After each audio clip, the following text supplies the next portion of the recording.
coffee, I had a shower, I had several tabs of ibuprofen, and that can only mean one thing. I'm ready. I'm in the right headspace. It's Friday night, and I'm ready for some I'm going to lay down gentle, about- and we're going to turn on the lo-fi beats. That's and right. We're really going to make a meal out of this. That's right. That's right. I got the whole like white guy starter package over 45 going over here, and that means that I am ready to do a podcast. So welcome back, everybody, to the RageSelect podcast right here on RageSelect. I'm Jeff. Hi, I'm Bryce.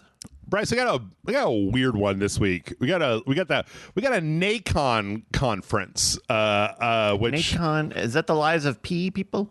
they're a publisher from Europe that has a kind of scummy reputation, but they do put out a whole bunch of games, and they had some kind of announcement thing. So I don't know. Interesting. We're talking about. I know nothing about this. I forgot to look at any of the news stories you sent over today. So Great. This will be fun. You're coming in fresh. You're coming in fresh. No preconceived notions. But before we get to that, Bryce, I watched a movie last week that was okay. So okay, tell me about this okay movie. I watched Heart Eyes. I've heard about this. Yeah, which is a horror movie that came out on Valentine's Day, and I think they were trying to it was kind of like a fight. I was looking online between Companion and Heart Eyes for what's the Valentine's Day horror-ish movie that people are going to go see, and Companion won because it was a little bit more frou-frou, but Heart Eyes was really interesting because it was basically just like a slasher movie about a killer that kills only on Valentine's Day, and he only kills couples. But then the other half of it was a romance, but it wasn't just any romance. It was like a Hallmark romance. Like this woman who works in an advertising agency, and she doesn't believe in love anymore, and then she pooched the big contract, and so they had to bring in this guy from the outside, and it turns out that he was the guy that they had the meet cute at the coffee place before she came in. But she doesn't believe in love. But then halfway through, the killer sees the two of them and starts trying to kill them while they both insist they're not a couple. Yeah. What are we? Yeah. Situationship. And Yeah. And if they're not a couple, then you lose your serial killer status, you lose your tax exempt status. That's right. The feds come after you. Crime is legal now, but murder is not. That's right. You still need a license for murder. You need a murder license. So it was okay. It caught me off guard because I didn't realize until about halfway through the movie that it was oh, wow, this isn't just like a romance. This is a really schmaltzy mom romance combined with a really gory serial killer movie. And I'm not entirely sure who the target audience was for that because the romance part was a little bit too cute for me. And then the kind of who is this serial killer that part was okay. So I don't know. I thought it was okay. Again, it's more like a is it on streaming somewhere? Don't pay. Oh, okay. Don't pay money for it. Wait for or it to watch be it on. with ads. Yeah. Potentially. Over at Spill back in the old days, they used to have this scale of the theater and then the dollar movies and a rental and then yeah. and I'm I think we need one of those, but it's buy it on Amazon. Tubi, rent it on Amazon, watch it with ads. Right. Watch it on ad free. Yeah, watch it on IMDb plus streaming or whatever that Fandango at home or something Throw it like on, that. but you have to be playing Diablo at the same time. That's right. Yes, exactly. Okay. It was fine. It was all right. I also watched the first episode of that Deli Boys show that just came out. I have no idea. What? How is it that we talk a lot and we always manage to find shit that neither one of us have ever heard of before? What the fuck is Deli Boys? Because we live in a world where there's 10 billion things that come out every day of the week. Deli Boys is a new comedy that's on Hulu, and it's basically it's about these two Indian guys that are the son of an immigrant who opened up a convenience store, and they the dad dies, and then the feds immediately raid his company, and then all that's left for them to do is go to the convenience store that he started his empire at, and then their aunt comes in and shoots a guy in the face and is oh no, it turns out that the secret ingredient was crime. And there was some legitimately funny bits to it. I only just watched the first episode because it's 20 minutes. It wasn't an hour. I'm tired of these hour-long shows. And so I watched the first episode and I was like, oh yeah, this seems all right. Is it a comedy? Yes, very much so. But yeah, I don't know. I might stick with it. But then I kind of want to watch that Daredevil show. I don't know. Anyway, I want to watch it all. And I want to play everything. I finally finished 230 hours of Kingdom Come Deliverance 2, and I'm like, I finally want to do something that's not play Kingdom Come Deliverance 2. So that shit just came out. What about you, Bryce? Right. You watched anything? You played anything recently that's any good? I kind of got a two for you. I'm not too far into this. I'm maybe about 9 or 10 hours into Dragon Age: The Veil Guard, and contentious it's fine. I'm not a dragon. I'm not a Thetis fan. I don't. Morgan showed up on screen and I had zero reaction to him or her. You didn't clap. You didn't just immediately jump out of your chair and go woo. I didn't, a main character kind of got a scar on their face for a little bit because they got bloodied up, and I really didn't give a shit about her. But as far as like a game, look, it's not complicated. The story's not complicated. They're holding your hand through the whole thing. It's pretty well polished the whole way through. It seems like you can play it a lot of different ways. I'm doing kind of a two-handed axe barbarian sort of thing, but it seems like if you wanted to be a mage or some sort of rogue, you could find something there for you. I'm surprised at how linear it is. I've been to what seems like a lot of places so far, but all of them, despite multiple of them being cities, it has been very like kind of in and out, extraction style. Okay. But the other part of my twofer, so that's Dragon Age: The Veilguard, whatever, has been I've been enjoying playing that on my PlayStation Portable. Oh, your PlayStation Portal. Portal, excuse me. Portal. Oh, yes. Yeah, sounds like your PSP. We were talking about UMDs before the recording started. I was in the wrong headspace. No, yeah, my PlayStation Portal. I got this as a Christmas gift, and I really dig it. I got the PlayStation wired up here, and playing it at home has been great. I've not really had an issue. And Dragon Age seems kind of squishy enough that it's not a big deal if you've got some lag. But then I also took it to the office, to the studio on the other side of town, and tried it on the Wi-Fi there for a minute. And I tried it with Gran Turismo. I tried it, granted, on a racetrack that I've done a billion times, on an easy race that I've done a billion times. But I didn't have really any issues with driving or reaction time. Playing it over a Wi-Fi connection back to my house and back. I was pretty pleased with both of those experiences. So that's been pretty nice. It's reminded me like what I liked about the Switch, but it's bigger than what the Switch is, and it's got a real controller on the sides of it. And it's also it looks like it would be flimsy when you look at it. I have one too. I bought one on a whim and played some of Kingdom Come Deliverance on it. It's actually really solid, and yet it's pretty light as well. And man, that screen looks fantastic. Like it's so bright, and you take a dip in the resolution, but like that's fine, especially because the main PS5, like if a game looks good on the PS5, it's going to look pretty good. For mine, I had a little bit of a problem. Mine wouldn't go outside of my house. Like my Wi-Fi wasn't strong enough on my porch because I got it to like take when I go smoke outside. And then also it's okay-ish in my bedroom because my entire office is wired up and it's in an upstairs, and then my router is downstairs. But it works great when I'm laying on the couch downstairs 6 feet from my router. But I really dig it. I don't have much opportunity to take it out of the house and play it.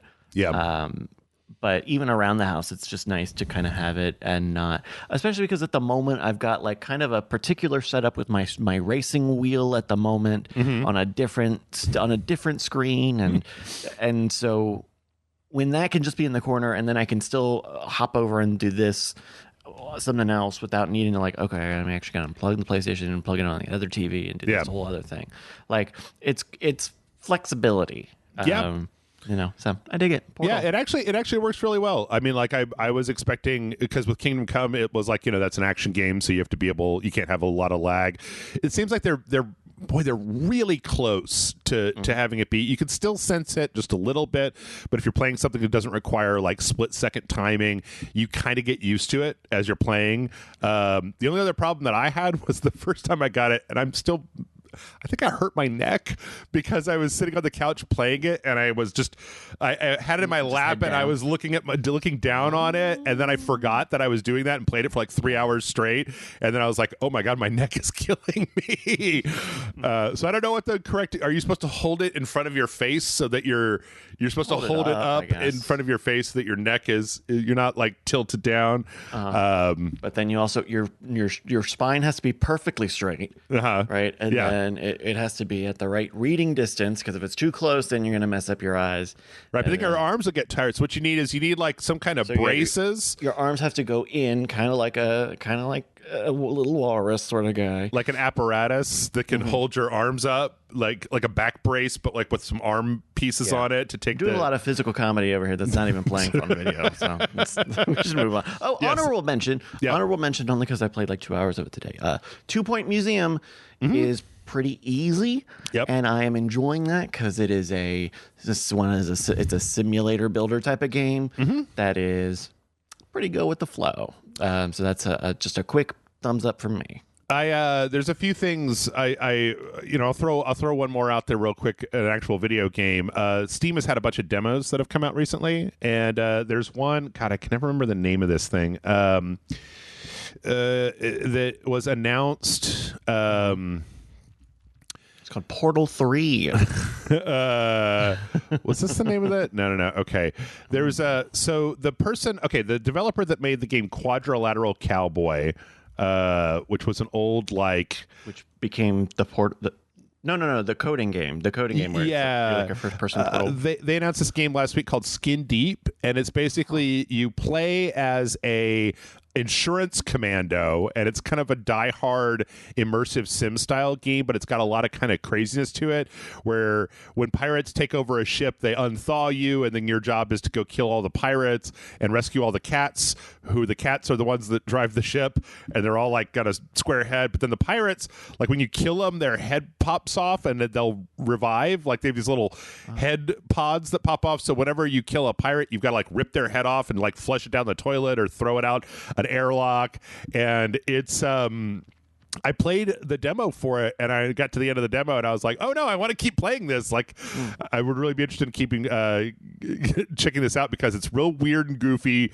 And they're like each level has all these different little like nooks and crannies. You can like the main character in the demo did not have a gun, but what you can do is if you throw like pepper or like you get them to slip on a banana peel, they'll get stunned. You could jump on their back and then run them into the walls until they get knocked out. Okay.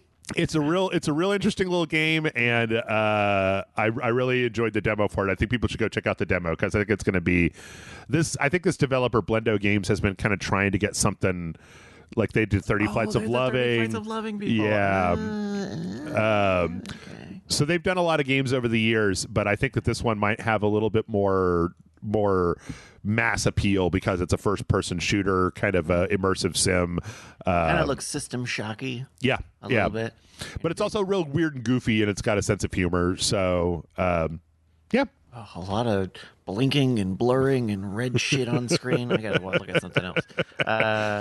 What's going on in the world, Jeff? All right, let's get to it.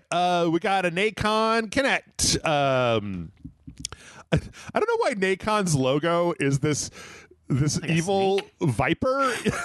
Like Nacon. Okay, just real briefly, Nacon, the company, used to be a publisher called Big Ben, and they were definitely not a snake.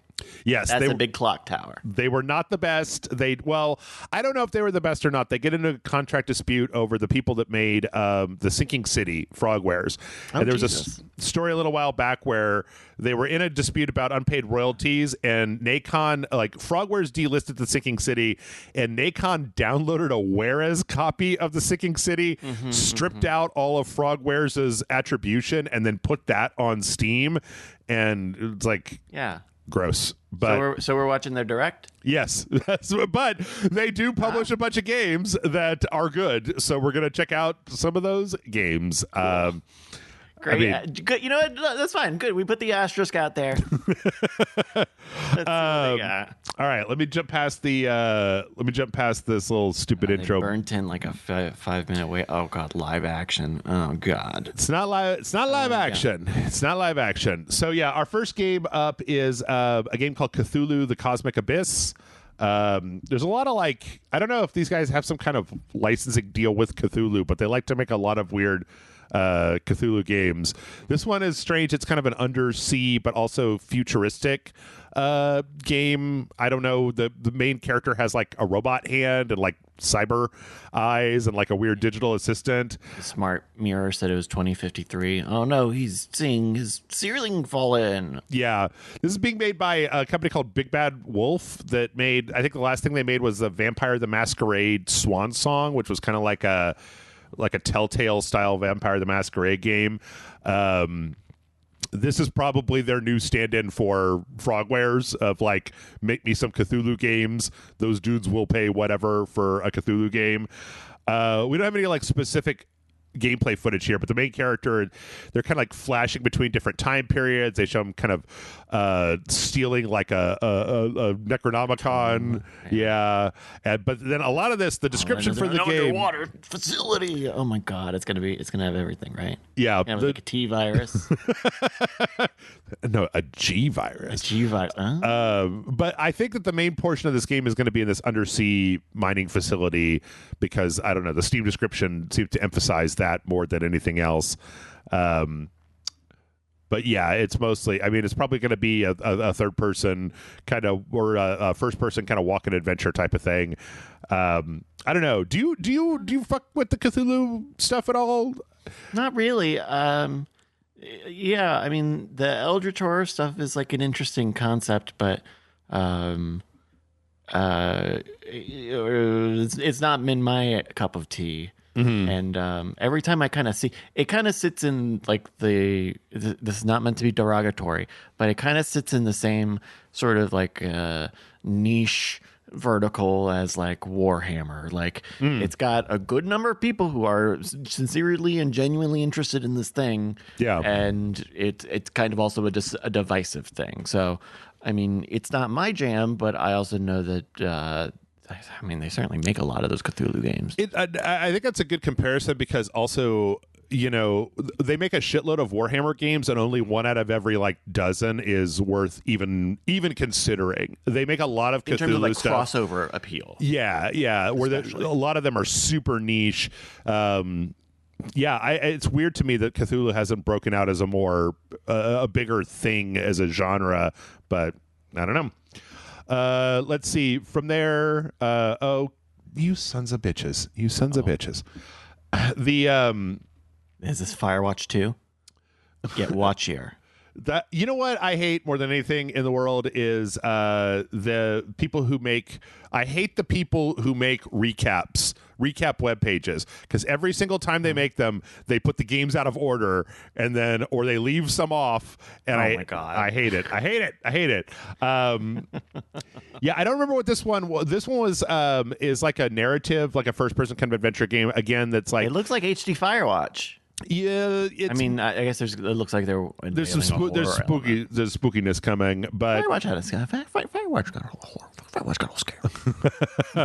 It's the concept for it from the trailer is that you're playing like there's like a person who runs a paranormal investigation podcast, and you're like their remote reporter on the ground person, and so they're kind of guiding you. It was very unclear to me exactly what the relationship between the two characters were, and it was mostly just a lot of like, okay, you're walking through the woods, you come to this place, and then there's just like a bunch of spooky imagery everywhere. It's called The Fading of Nicole Wilson, and I feel like we get 1 to 6 of these games a year that has a name like The Fading of Nicole Wilson, and most of them are like a first-person game where you're just kind of walking around and there's some light puzzling and you're clicking on stuff. And sometimes I think they're better, and sometimes they're not. Like last year's Still Wakes the Deep, I think was really good, or it had a really good reputation. Is there like what is the? I mean, I don't want to just extrude on what the rest of the games in this Connect are going to be. Yeah. But like, what is the next level here for these walking narrative video games? Because on one level, it's all about the script and the story that you tell. Uh-huh. On the other hand, right? People presumably, when it, I think, care about how these things look, and they care about, what you do visually. Or I'm just like, is there a market for a bunch of these at a time? Do we need like I'm imagining like HGTV, but for walking simulators. Like this week our underwater walking game is Here Sleeps Under the Ocean, the 4th album by BTS. Like I don't know. This is like puzzling to me. I don't know how much more we can do of walk around in a spooky fucking place. I think that these games do well with streamers because they aren't. You don't have to really get into them, but they do have the occasional spooky jump scare. Sure. I also think, if I had to make a guess, and I don't want to be derogatory because I don't actually know, but I think they're also incredibly easy to make because there aren't mechanics that you have to deal with. You don't have to tune. Also, just have timing of the reloading speed. Yeah, you're walking up to a thing, you're pressing a lever, a door is opening. Record some audio lines. Yeah, Fiverr, some motherfuckers. Yeah. Use Unreal Engine 5, slap that shit together, make it spooky, throw it out there, and hope that the streamer picks it up, and or that people who are into this, buy it. But I hate.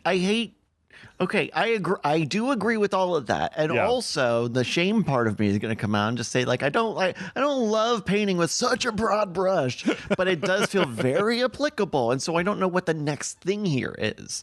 I don't know. Like visual novels have a point. There's only so much you can do with putting up a little image of a guy and a little text box and. Mm-hmm.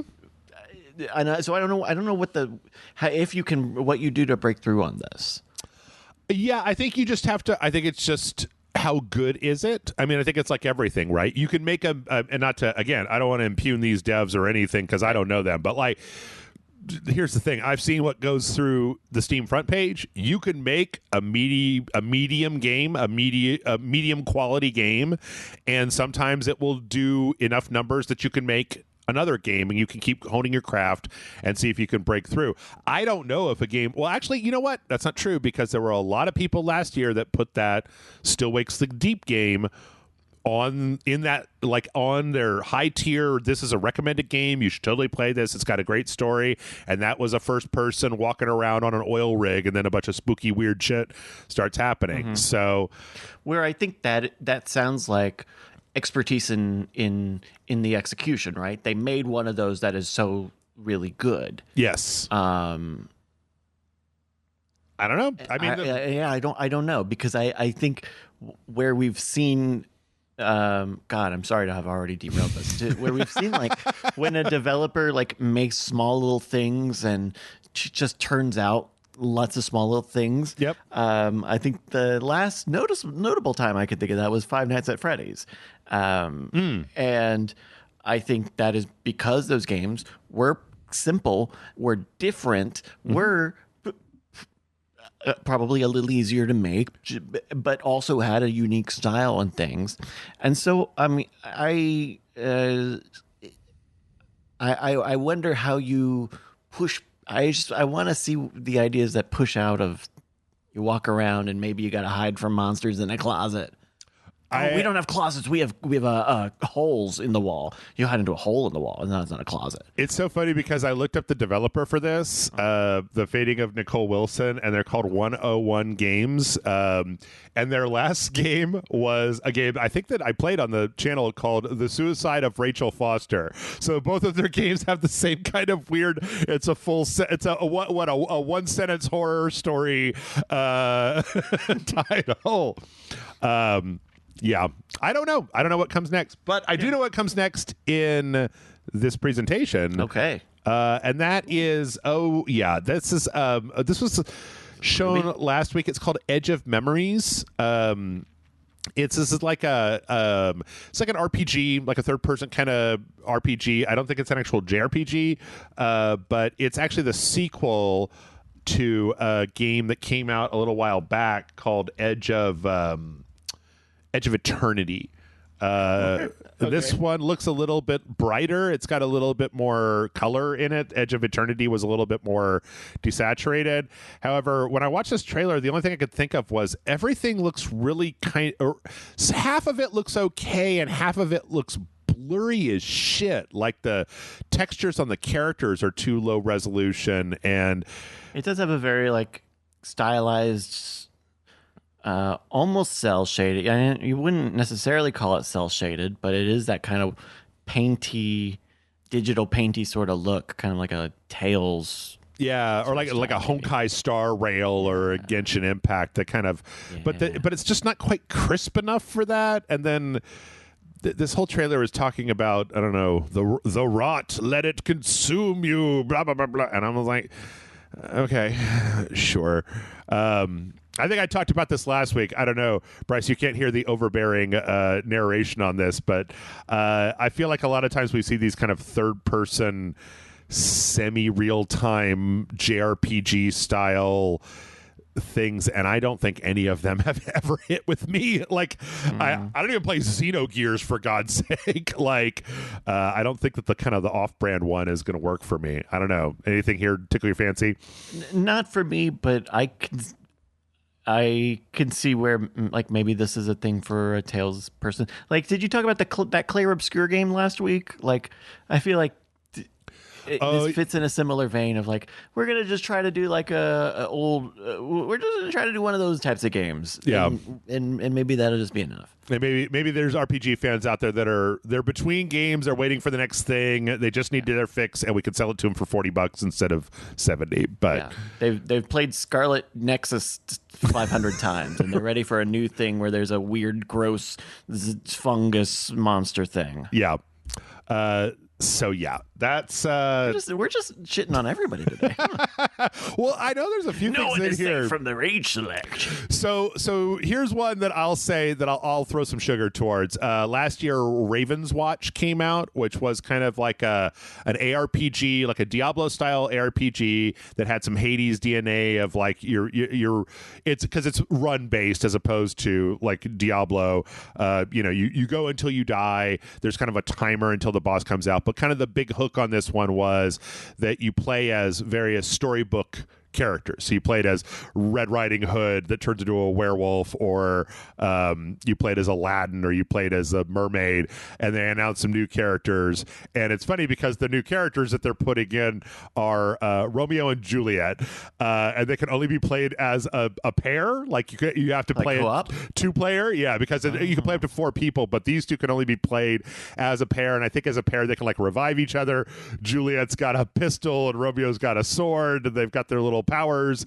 I played this game, and I was kind of when I first played it, I wasn't sure how it was going to go, and then when I played it, I was like, oh no, this is really fun. Like, I think it looks generic when you look at like footage of it, but it was it was snappy, it was responsive, it was pretty easy to do the upgrades. You've got these different little powers and stuff that you could do, and then it, like a lot of roguelikes, you would kind of end up with a new unlock every run, so you were like, oh, I want to go back in and try out this character.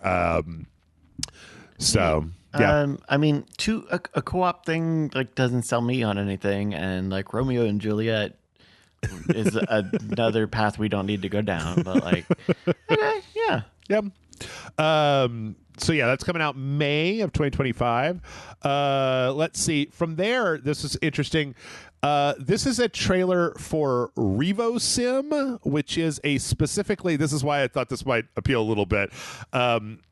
This is a trailer for their making hardware, and it's specifically a steering wheel and pedals and like a motor. I think I think what it is actually it's the thing that you plug the steering wheel into that gives you like resistance. Pro steering wheel gaming stuff. The motor and your actual steering wheel are like two different things. Yeah, because they can both be really expensive and custom and fancy. So they're making a line of gear. Okay. Mm-hmm. And they have this little trailer with this professional racer, and they've got him in his gear and everything, and he's set up like he's in his car. The camera. Why are they shaking the camera so much? He's not... They're trying to make it look like he's actually in a car. He's obviously just playing with the controller.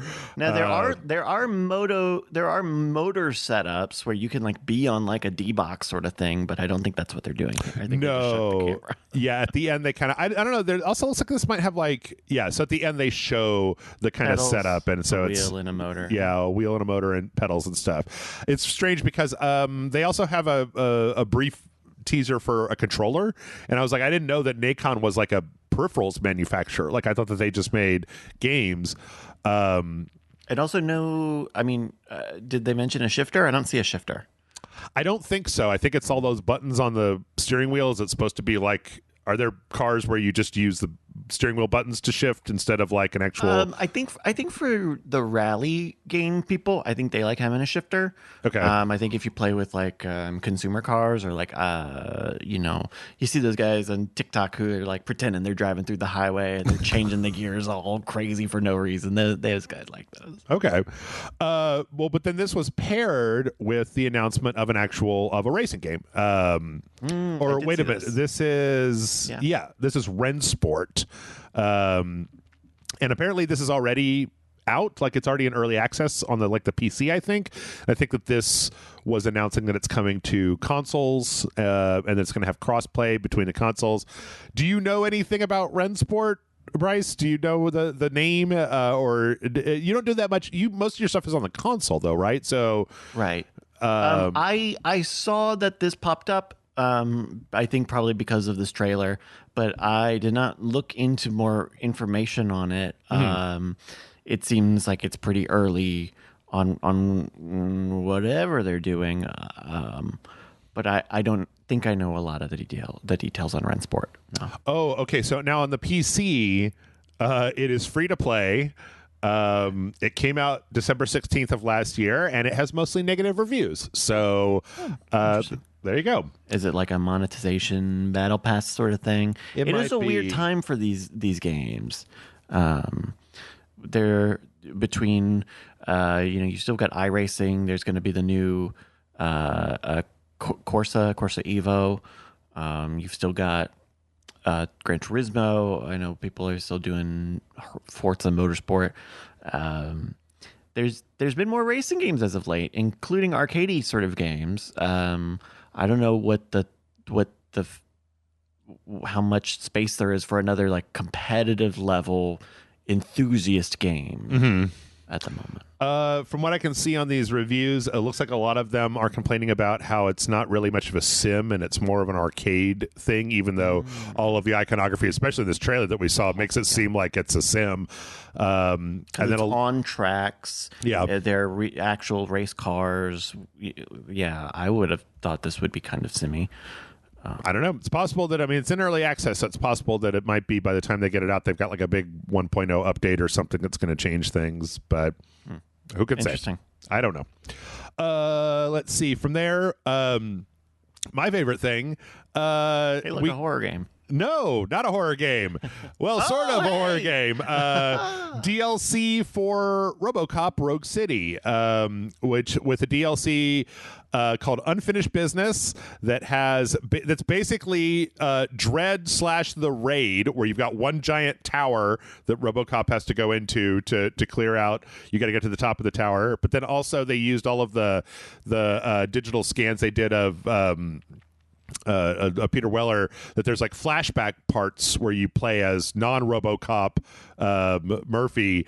I could honestly say like that RoboCop Rogue City game was awesome. It was very, very well put together. It made you feel like RoboCop. You were slow, but you were very powerful.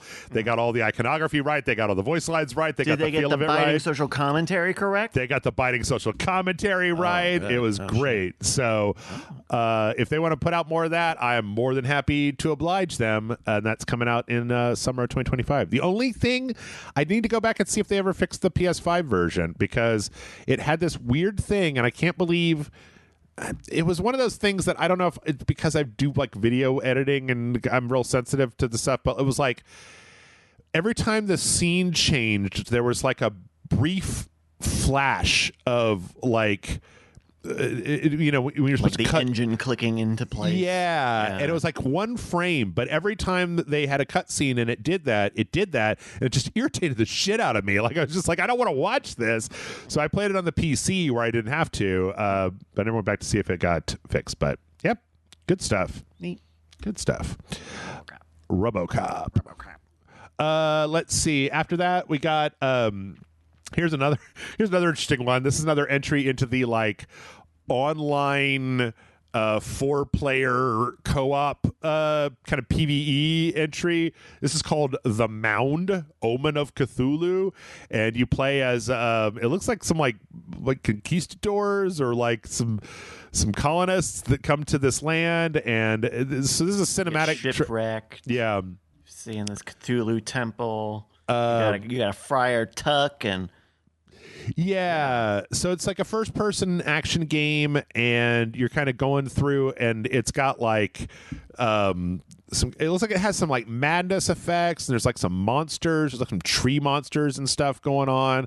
The thing that I thought was really interesting, not to spoil the trailer that we're watching, but the character in the trailer is being kind of surrounded, and he shoots one of the people surrounding him, one of the monsters that are surrounding him, and then there's like a flash, and it turns out that he shot one of the people in his little group, and the guy comes up and says, "Why did you shoot him?" And then when they're actually showing the gameplay of it, it looks like they might be doing this in the actual gameplay, where you'll hallucinate, and then it's possible that it makes one of your party members look like an enemy, and then if you shoot them, they take damage. The main thing here is you can't really hear it, but they have the whole simulated voice comms going on here. Oh yeah, and these people look sound to your left. So bored to be playing this game. They're just like, "Oh man, let's go over here. Oh wait, cool." Like even when the guy shoots the other player, and it was like, "Oh, hey man, you shot me." And they're like, "Oh, sorry, man." And I'm just like, it's BM. What the hell? So I don't know because I've been on record of criticizing people who pretend like they're playing a game and they're taking it way too fucking seriously. But on the other hand, these guys don't seem like they're at all interested. This is low lane. Get the fucking low lane. Come on. This is so uninteresting to me. I'm just completely. I don't like this time period. I don't like the even with the Cthulhu thing. It's like, okay, tree monsters and some tentacles here and there. Well, if you can get some of the didn't one of those horror games just close up shop? I feel like if you got the Dead by Daylight crowd and the Friday the 13th crowd, I feel like this could fit in well for something like that. Maybe. I don't know. I really hate colonial. I really hate this like genre. I just the time period, this kind of colonial. I like pirates, but I don't like this kind of like. I didn't like Greedfall. Let's put it that way, like because of the time period. So that might not be the time period. Yeah, I don't know. Anyway, it's okay. Not for me. Oh, but you know what? The one thing that does recommend this, I forgot to put this out. This is Ace Team. Ace Team made the Xenoclash games as well as a bunch of other things. Xenoclash was like a really strange first-person kind of beat-em-up game. It was very popular a long time ago, and they also made Xenoclash. I thought that was no. Am I typing it wrong? Ace Team. Yeah. Okay, you can't search stuff on. Okay, it's fine. It's fine. Clash. Yeah, it was this very strange. I think the last one of these came out in 2023, and it was this very bizarre game with a very strange-looking main character with a little guy on his shoulder. It was like a first-person kind of beat 'em up. I thought it was called Xenoclash. They made like Rock of Ages, Deadly Tower of Monsters. Like they're kind of a strange developer. Oh, it's called Xenoclash, Xenoclash 2, and then the third one. So they're an interesting developer, but I can honestly say that like what I'm seeing here is not all that interesting. So, or at least not to me. What else they got there? We also got Dragonkin the Banished. That's not real. You AI made that. One of the trailers in this was just AI that I made up. This is like just an ARPG Diablo kind of top down, very generic looking characters and monsters. I don't know. You know what? I don't. This doesn't make me feel anything really. But then neither did Ravens Watch before I played it. So maybe this is one where you give it a shot. It turns out it's got. I'm some down teeth. for more ARPGs. Yeah. More and filling in all the different little genre niches. I'm down for that. I mean, Diablo's cool. Diablo is a fine conceit, but I don't know. I'm into this. I'm down for Dragonkin the Banished. Well, it's available on Steam. Came out last week. Mixed reviews, but yeah, $20 in early access. You can get it right now. That's early access. So, yep. Yeah. I feel like maybe I didn't look at the screen, but I didn't see anything that said early access. I'm tired of early. Don't make me do my bit. I can't keep doing they don't put finished games anymore. Yep. Yep. It's like when they announce a Kickstarter for a thing. You're like, don't do that. Just give me the video game. I want to play it. Find us on Fig. Shit. From there, we got apparently Test Drive Unlimited Solar Crown came out last year, late last year, and that was Nacon too. Shit. Yeah. They talked about how they're changing up their focus for the next season, that they're dropping one of the things that they wanted to do, and they're kind of going with this like a different direction of trying to refine stuff. Apparently it's one of those things where they launched and then it wasn't very good, and so now instead of going on with their season plans, they've got to they gotta hit the brakes, they gotta fix everything. I don't really know much about Test Drive Unlimited. I didn't even know there was a new one last year, but they were doing Clan Wars. Was going to be season 3. They got like an apology sort of video. Yeah. So they introduced a bunch of new stuff. There's a solo mode. Come on, which they didn't apparently have before. Pausing and fast restart. You could choose your difficulty of AI. All this shit should have been in this game to start with. All this shit should have been in the game. There's also this weird I don't know. There's like a social part of it. I don't really know. Cosmetic bullshit. Yeah.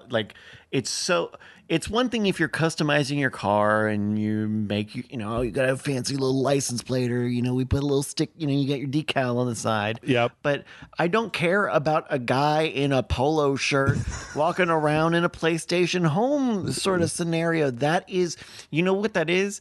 It's not like, oh, we had this idea for something social. It's like, oh, we needed to come up with 10,000 fucking pieces of filler to reward you with. Right. So you can get all these different colors of polo shirts. Yep. And then the polo shirt where the collar is tucked up, that's a completely different fucking SKU.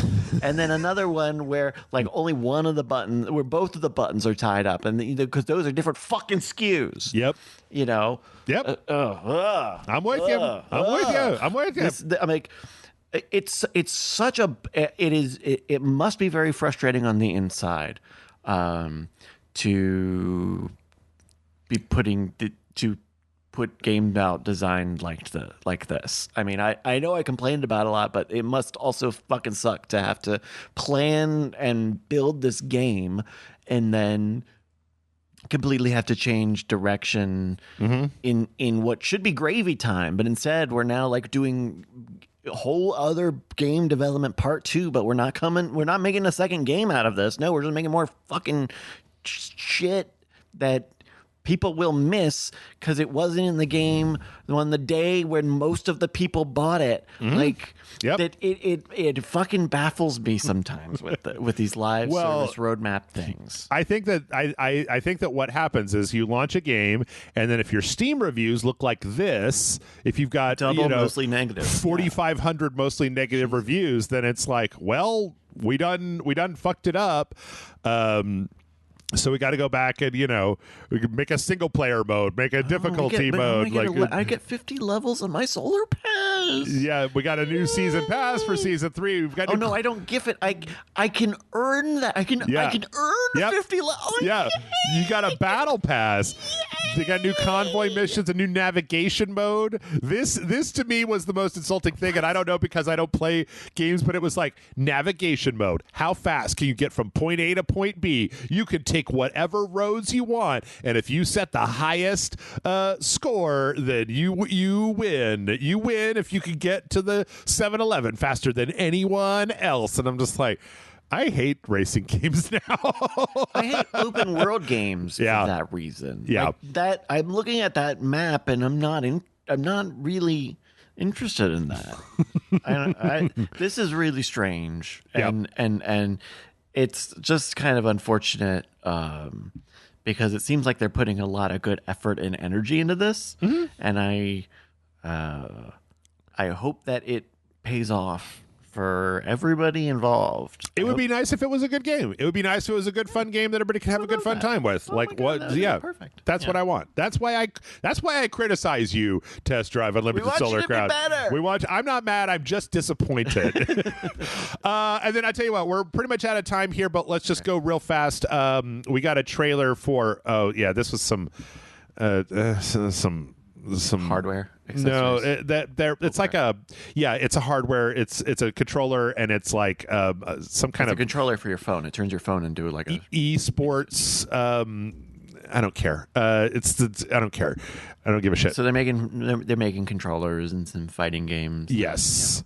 Yeah, okay. Daedalic? Didn't we just see Daedalic? Is this another Cthulhu thing? Oh, wait a minute. Never mind. Okay, we're nowhere near to be done with this. Okay, never mind. All right, we're going to take a break. I thought there was just like two more of these, but yeah, we're going to lightning round through the rest of these because we still got a lot of news left to talk about. So we're going to take a break. When we come back, lightning round is on.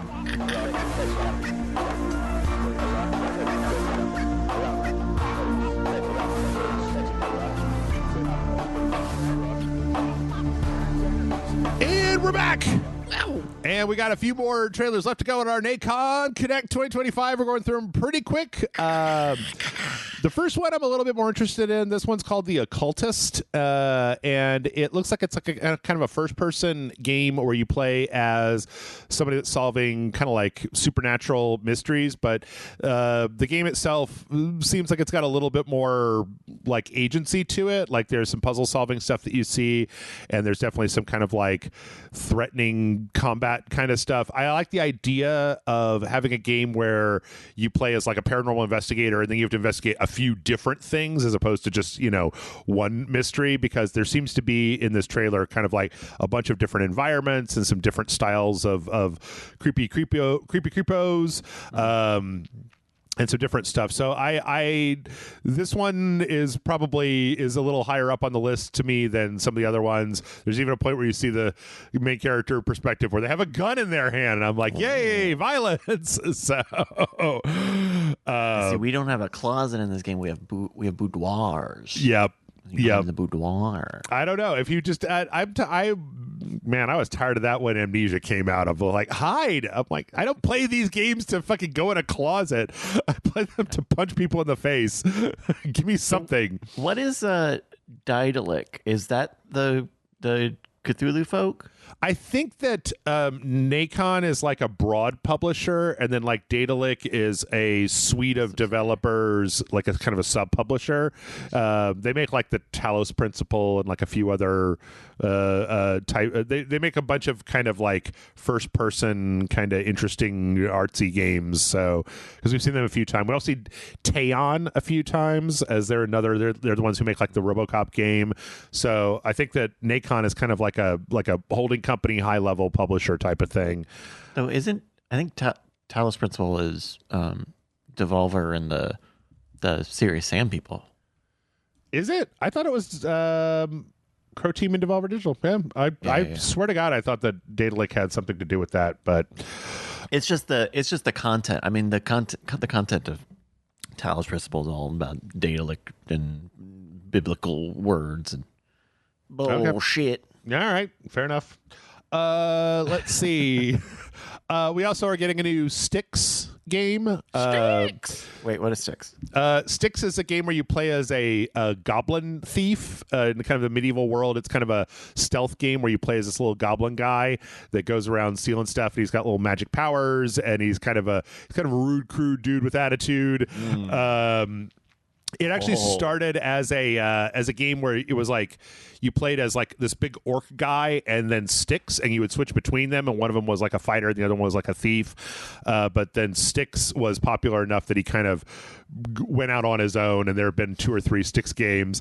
I haven't ever played all the way through any of them, but what I've played seems interesting because it's kind of like Thief. It's a lot like a spiritual successor to Thief, but a third-person stealth game in a medieval context where you have a bunch of like powers, mind control shit, and like traps and stuff.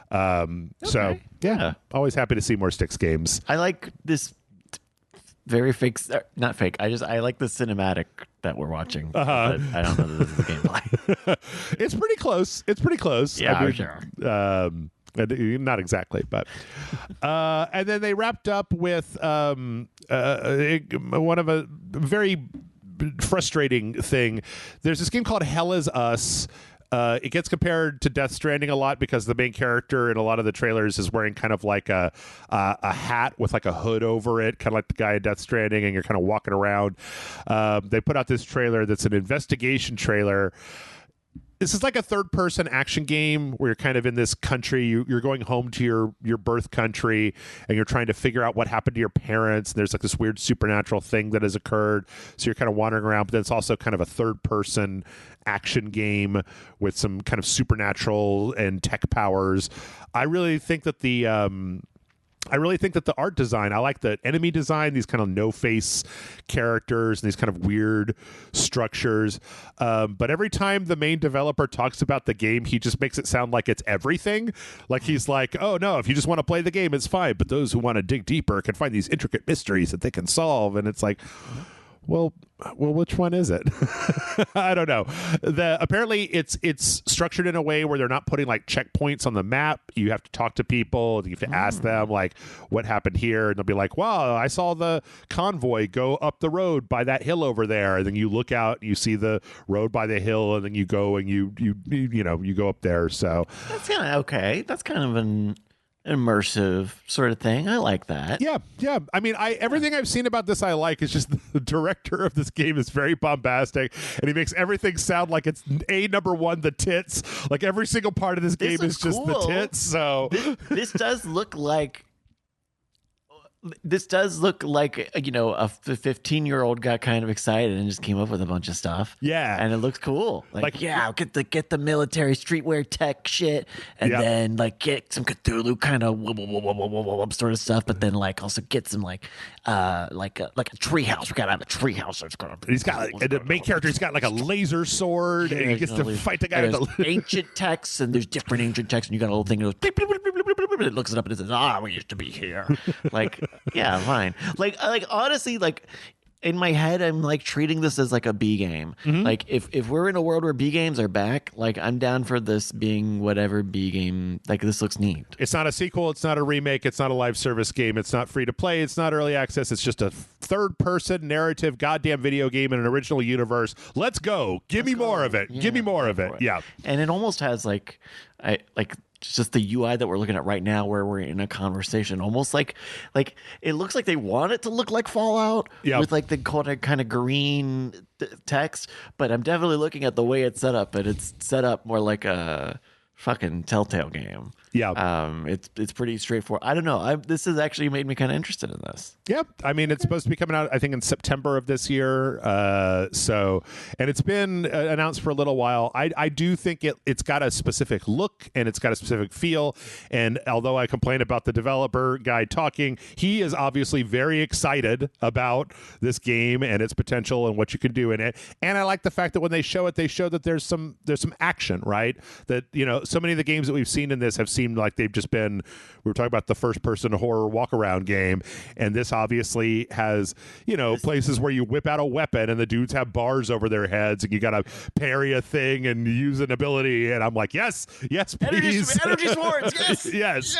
So yeah, I don't know, I'll be interested in checking that out. So I am interested in the idea of like playing a game where you are exploring the world. Mm-hmm. Like I don't know what the scale of this game is. We're seeing a lot of cool scenes and landscapes and all, but I am absolutely down for a game that is very exploration based, where you have to find the story and you have to find how you get from point A to point B. Like, I'm down for that, and gaming technology has come a long way. Like, this has kind of sold me, just the clips that I'm seeing here, but I don't.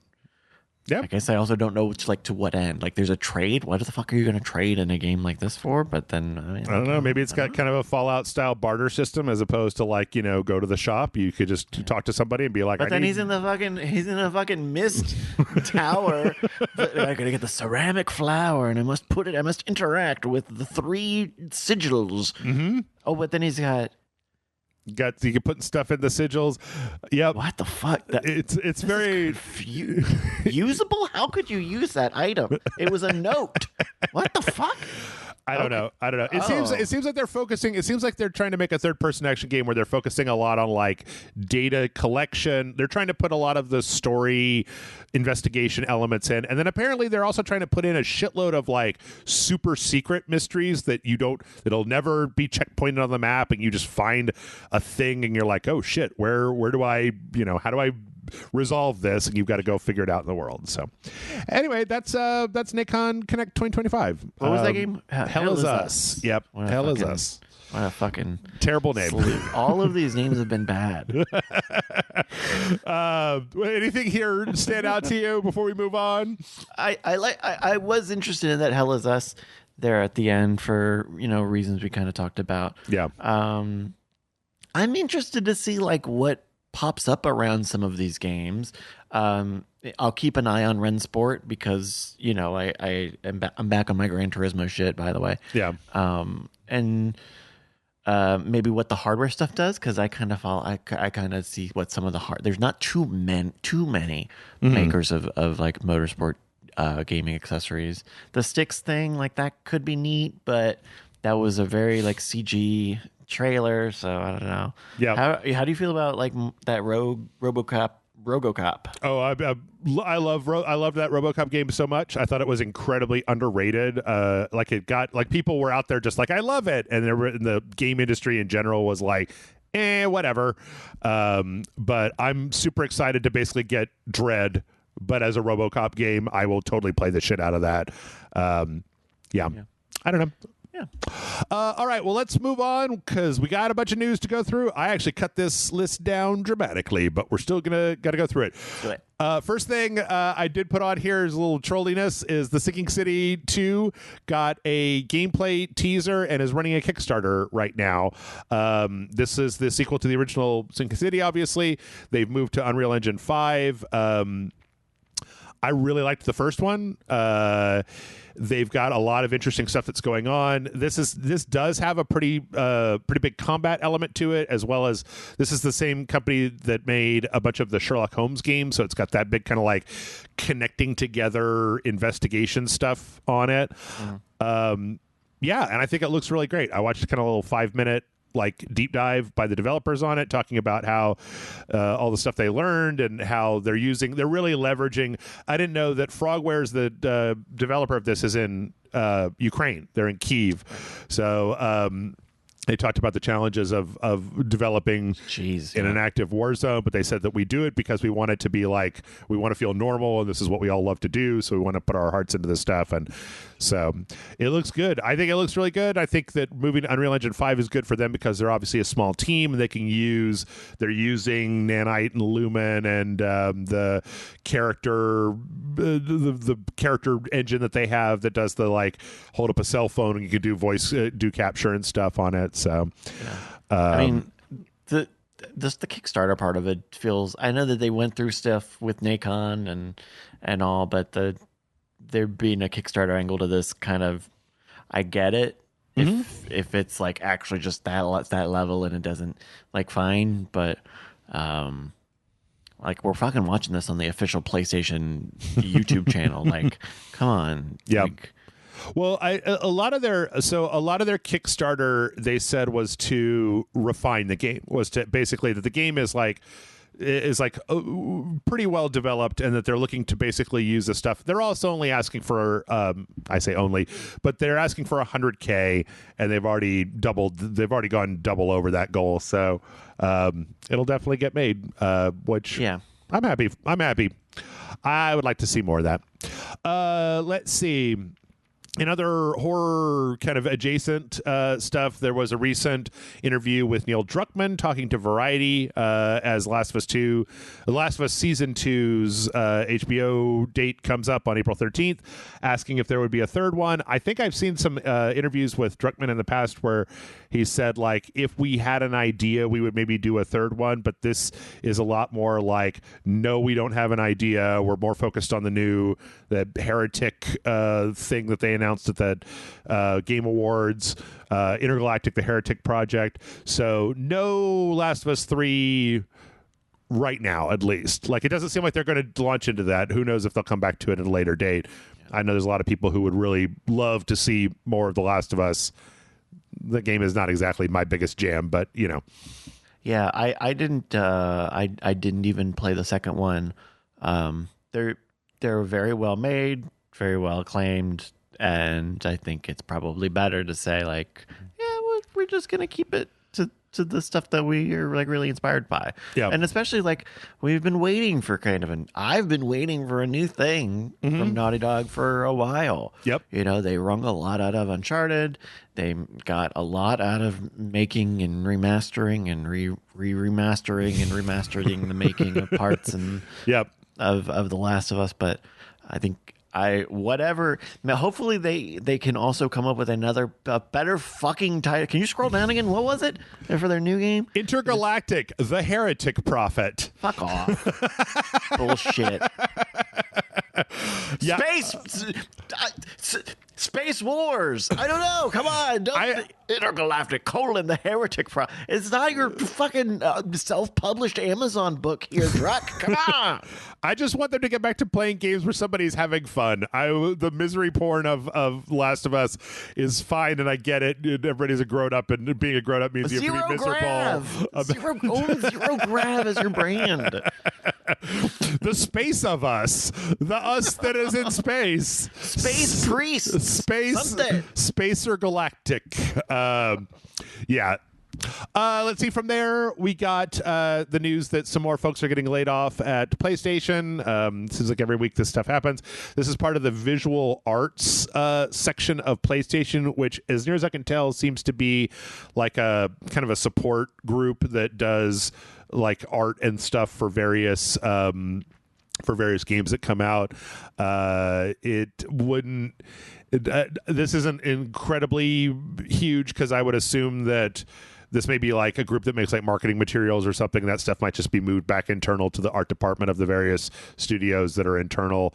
I don't actually know the specifics because like most of these things, they're very general about what exactly this is. But yep, we're still not done with every week a new layoff story. So yeah, that's it always stings. Yep. Even when it's something like this where it's more of a support studio, right? Yeah, you know, doing fucking internal graphics and stuff. So yep, like yeah, and that sucks, man. Speaking of stuff that sucks, I don't know what the hell is happening here, but did you see this last week? These fucking things. Activision threw up a bunch of stuff on their Instagram that were AI generated like games that don't exist. So Guitar Hero Mobile, and it's like a Mid-Journey version 1 thing that's got like just the circles in this little like road are all wrong. There's a drum set that kind of doesn't have a bass, a kick drum, and also doesn't have a drummer on it. There's 3 basically identical guitarists, and then one that's kind of wearing a skirt, and then 5 lanes with like if you got to go back to 2004 and imagine what a lane based rhythm game looked like. It's 5 columns and a very vibrant light and a very like pearlescent looking note. Like it very obviously looks AI with the artifacting. Yeah. But they're also not lined up like the way that the way that the little like pucks come up the thing. They're not in the right place. But it wasn't just this, because they also posted one for a Crash Bandicoot game called Crash Bandicoot Brawl, as well as there was another one, Call of Duty Zombie Defender. And the thing is that these were all listed, and then when you clicked on them, they would go to like what looked like a store page on a phone, and then when you tried to buy them, they would take you to another page that was like, would you buy this? Would you be interested if this was an actual game? Let us know your feedback of if you would be interested in playing a Guitar Hero mobile. And I'm just like, guys, I'm not even the world's biggest AI cranky pants, but like, fuck you, man. Don't be generating games that don't exist, and then when I go to try to buy them, you're like, oh, are you interested? Let us know, because we might actually make that at some point. Like, fuck you. I hate it. It definitely screams like make work.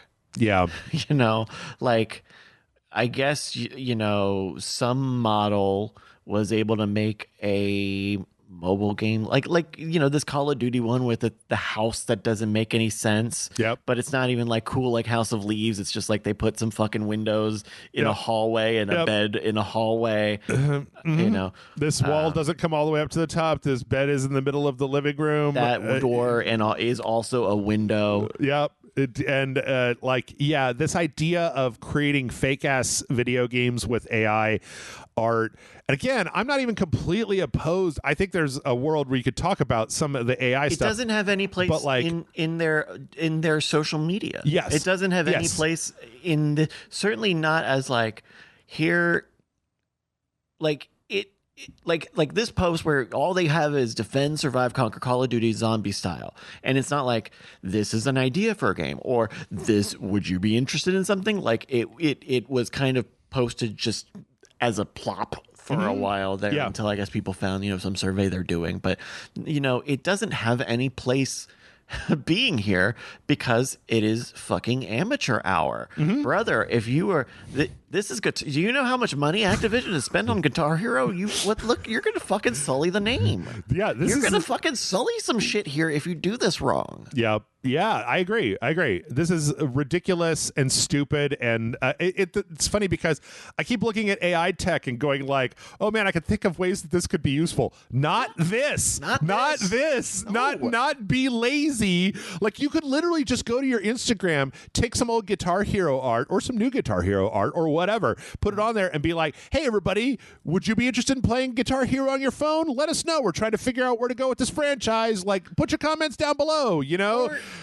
Or absolutely just own it. Like, hey, admin came up with this thing. What do you think? Own that it's a fake, obvious fake, instead of like trying to make it seem like this is like, they put a fucking copyright notice at the bottom of the image. Fuck off. And the post for this is play your way. Guitar Hero goes mobile. It's not, there's nothing to identify it outside of the fact that we all know what AI slop looks like. And it's just like, dude, fuck off. Like, I don't. You're $1 billion. Doesn't Microsoft own you? Yes. Call Satya. What the fuck is this shit? Yes. Or at least use fucking the latest version of Midjourney so that it looks more like an actual thing. Like, I hate it. This is the kind of thing that will make corporate people understand that there is such thing as fucking bad press. Yep. Like, this is, you know, Call of Duty. People love fucking Call of Duty and zombies, so whatever. That they won't really give a shit about that. Yeah. Crash Bandicoot's kind of in a wishy-washy place, right? With trying to make original content, and then Guitar Hero, you know, is fucking dead in the ground. The page that it was supposed to go to is now a 404. So, but even though this thing is still on their Instagram, so yeah, fuck off, Activision. I hate it. You're gonna make the people hate you more. Yep. You're in the business of getting people to like you. Yep. Absolutely. So screw off, and I hate it. I hate it. There was a way better way to do this. Yes, I agree. Let's see. In other disappointing news, the game Fragpunk. This is also kind of a Microsoft thing because this was going to be on Game Pass. So this is the latest game from NetEase. Fragpunk has been in the works for a little while. It's a 5v5 kind of Counter-Strike Valorant style game, but the big thing here is you've got cards. You play a card, and then the card changes the way that like it'll make everybody have big heads, right? So headshots are easier. This was supposed to come out this week, and the day before it came out, they put up a post saying, yeah, the PC version is still coming out, but the console versions have been delayed. Which usually happens like, more than like the day before it comes out. They also did not have an updated release date. However, they did say that they're basically going to provide all of the rewards that you would get from like the battle pass and stuff, like as if you had been playing when it does come out. Like from now until when it comes out, they're keeping track and you'll get basically all of this stuff. But still, like this game has an uphill battle to climb because they're trying to go after the king. They're trying to go after the Counter-Strike, Valorant, even Marvel. Fortnite has the Counter-Strike space, the kind of like team round based specific FPS. Like Rivals is ongoing. You keep respawning. It's not like, I don't think Rivals has a mode where if your team gets wiped, it's a free to play shooter. Yes. Fuck off. It's a free to play shooter. Okay. But yeah, they have an uphill battle, and I don't think this is good. And if they did have to do this, I think they should have done it ahead of time. They should have done it further back. I mean, it sounds like it was a cert, so they caught something last minute in cert testing, which does suck. Again, this is why the suits gave you bad dates. Mm-hmm. They gave you bad deadlines. Yep. I agree. So I don't know. We'll see how that goes. Well, speaking of Marvel Rivals did announce the new game mode that's coming out called Clone Rumble. I thought it'd be nice to have something fun where this is basically they've taken the limitations off of matches, or they've created this match mode where the entire team votes and then you get one character. Everybody plays as the same character, so it's like a whole team of just nothing but the Punisher or Mr. Fantastic or Spider-Man or whatever, and then the other team does the same thing where they get to all vote on which one character everyone wants to be, and then you get a whole team of one character versus a whole team of another character, which I think is kind of a cool idea. I don't think I've seen that in an online shooter game before, so yeah. Especially one with the kind of diversity of characters of Marvel Rivals, seems like it could make some really kind of strange and interesting modes. Yeah, that seems cool. And it's a fun way to kind of change things up without needing to build new maps or new characters. Yeah. And if it works, like if it even as a novelty game mode, it'll go far. So that's a cool idea. Yeah, nice way to exercise a little bit of creativity without having to remake stuff from the ground up. So, let's see. From there, we got some Assassin's Creed Shadows news. I put one of the trailers over here. This is like a 20-minute walkthrough. And the reason that I put this here was, well, one, it didn't really match with any other trailers that I had this week. But two, I feel like this is the first time, Bryce, that I've actually seen anybody play this video game. Like I've seen a lot of of like cinematics, and here's some art, and here's the weather changing, and here's talking about this thing, but here's 20 minutes of actually watching somebody play a section of the game where they're going through the same section as Naoe, the kind of shinobi ninja character, then Yasuke, the samurai character, and they're going through at different times of the year. So Naoe's walkthrough is kind of in the wintertime, and Yasuke's is in the summertime. Okay. And you know what? I gotta say that like this makes me more interested in playing this because I got to see what combat looks like. I got to see what stealth was like. I got to see like kind of some more of the mechanics of the game. They show like changing up the way that the characters are dressed, because different armor gives you different bonuses. So like there was a part where they wanted to double assassinate somebody, but they weren't going to quite assassinate one of the guys, and they changed their hat to basically, which gives you +1 to air assassinations. And yeah, it's so funny thinking this game goes into early access next week and it comes out the week after that. And I feel like I haven't seen any gameplay like this. I haven't seen an actual just gameplay walkthrough. It's always been a sizzle trailer or some kind of cinematic thing. And this actually makes me more excited to play this game than I've been in a long time because it looks like an Assassin-ass Creed game as opposed to like, well, I couldn't tell what it was. Like, it's been a while since there's been an Assassin's Creed game. The last one I didn't really like very much.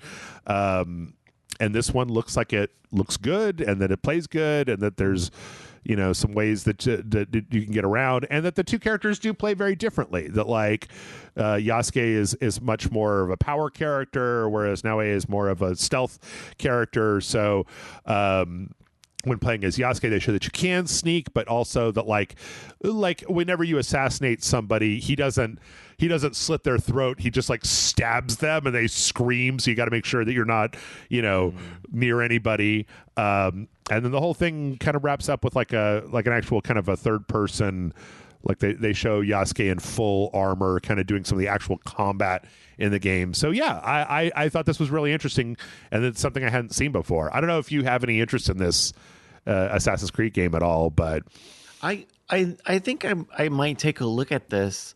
It kind of reminds me of Ghost of Tsushima, maybe. Mm-hmm. Like I'm watching this and I'm feeling like I've done this. I've done this shit. And maybe that's what they were worried about in terms of like not putting this gameplay footage out, because it looks like you're doing some sword based, the Assassin's Creed melee combat stuff. Mm-hmm. And so I mean, I don't know. I guess I would be a little concerned about this being like maybe a little samey, but yeah, if it's good stuff, Assassin's Creed people make those games, so I don't know. I mean, where do you land on this? I mean, excited you? Yeah, this made me more excited just because I got to see what the game actually is going to look like. It looks like there's a lot of violence and gore in the game. Finally seeing some dismemberments. When Ghost of Tsushima was originally announced and they started showing it, people were like, oh, it's Assassin's Creed, right? Like Ghost of Tsushima originally was compared to like, oh, it's just Japanese Assassin's Creed. And now we've got a Japanese Assassin's Creed that looks a lot like Ghost of Tsushima. And you know what? I'm fine with that as long as it's good. I don't care. Like, that's the big thing for me is all I really want is a good video game. And this actually looks better than the last one. The last one kind of looked like ass, and that's what turned me off of it. It looked really bad. This one I think looks nice and sharp, and it looks like there's a lot of different ways to kind of go about the different ways of infiltrating and sneaking in. And I like what I'm seeing. So I'm hoping that it's good. I've been very pessimistic because I haven't liked the last like 2 or 3 Assassin's Creed games. Didn't like Valhalla, didn't like Origins, didn't like the Roman one because I thought they'd turned into too much like Dark Souls RPGs, and I'm like, I already have one of those, and I like it better. The weird attention to this RPG detail that they keep wanting to inject in this franchise, to me, has never been something that I've been super interested in. But this looks like it's got some more kind of classic Assassin's Creed stuff going on, and I do appreciate that. So, but yeah, interesting. We had some other news about Assassin's Creed. One is that there's good news and bad news when it comes to the PC. Okay. The good news is that there is no longer a separate Ubisoft launcher that you have to deal with on the PC. They have finally integrated that reward system UB Plus thing into the game instead of having it be a separate executable that has to be installed and run when you run the game, which will make a lot of PC people very happy because they hate that shit. The fiery passion of 1,000 suns. Cool. Bad news, not Steam Deck certified. Not going to run on the Steam Deck. So that's fine. So, yeah. Sorry. Nope. Not like, okay. Right? But they do say at launch the game will not be compatible with Steam Deck due to the fact that it is below the minimum spec for the PC. That little at launch means that maybe there might be an update in the future that gets it running at a lower detail level or something on the Steam Deck, but who can say? I mean, this is... Okay. We also got the news that apparently there's going to be a canon mode for this, because there's a bunch of RPG, like, who do you know, kind of like talking to people and doing stuff. But apparently there's a mode you could turn on that just like takes all of the like dialogue choice out of the game, and basically has the like, okay, these were the decisions that were made. You have no input in them. This is and they said they did this because there were a bunch of people who were frustrated that there were so many branching story paths and like character things in the other ones that they were like, I want to know which one of these is canon. And so now they put in the canon mode. I actually think that's really smart for a game like this. So yeah, I mean, they like you do kind of customize your character a little bit, but it is a character that's in the world, and I think by giving people a chance to say like what would the character do, because it's not, I don't necessarily think it's meant to be the player, right? It's meant to be, you know, this historical figure, and it's meant to be like, you know, you're in the future going to the past, so thematically it works really well too, because like there's only one future, Harry. Right. Yeah, I don't. It's not any show or movie or anything, Harry. Yeah, it's a good idea though. Yep.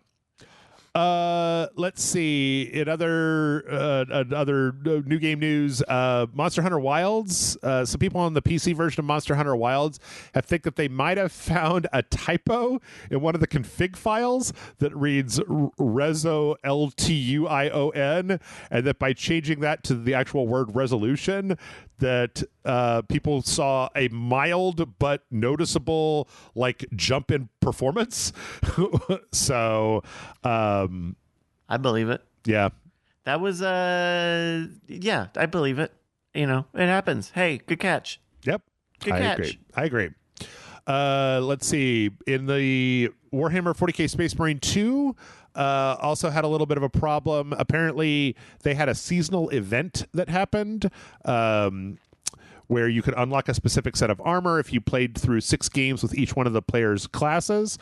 And their community did not like this because, one, apparently it didn't work right.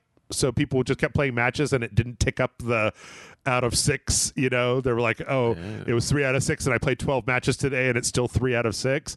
And then 2, it seems like a lot of their players, and I'd never heard this as a criticism before, were like thinking that because it was a time limited event, that like once that event was over, that you wouldn't be able to get that cosmetic anymore. And they were bristled at the like trying to make you play with the FOMO of losing out on this particular thing.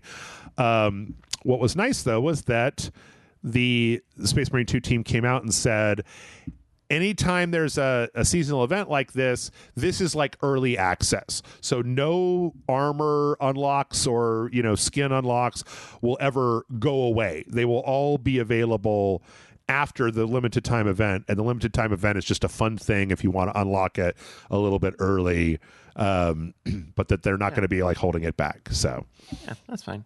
Yep. I mean, they're dealing with they're dealing with the drama of what do they do to make their hardcore fans happy. That isn't just make all the numbers on the enemies higher, you know.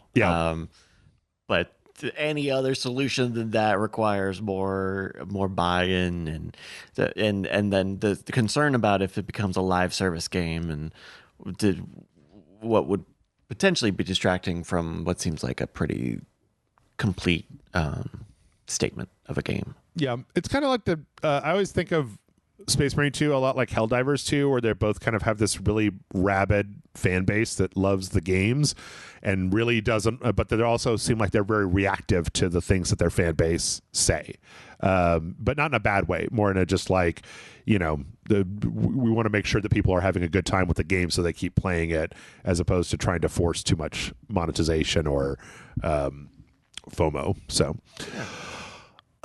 let's see. In other, well, I don't know. I had to cut a bunch of stories, so my transitions are all out of whack.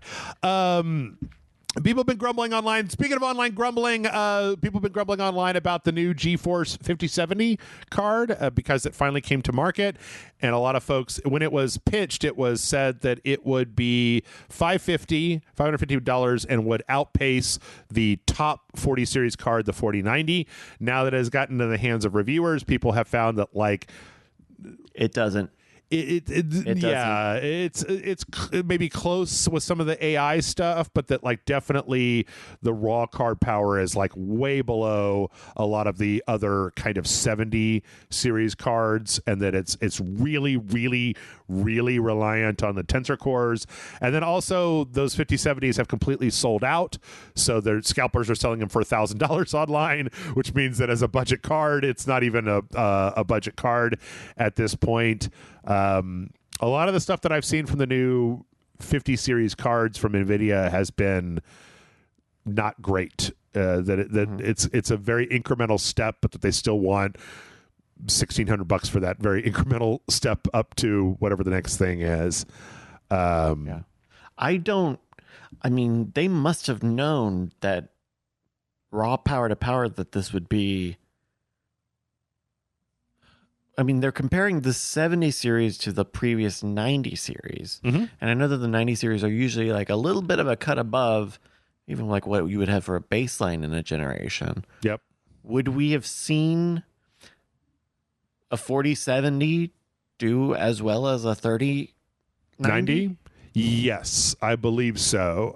The problem is that with these should be well-known numbers, throwing in AI and your pisser frame generation stuff that I've been a proponent that I don't like that. I want real pixels. Give me my real pixels. That's incredibly expensive at this point. Like a 4090 was. You make a 4090, motherfucker. $1,600, and then the 5070 is is supposed to be around $550. They make the numbers. Yeah, no, I know. They make those numbers. Hey, that's fucking what the fuck. I'm on your side because all of this AI stuff has meant that every single upgrade now comes with an asterisk, right? Of it works better in 4K with DLSS fully turned on in performance mode, but your Windows laptop needs a new AI button. Fuck you.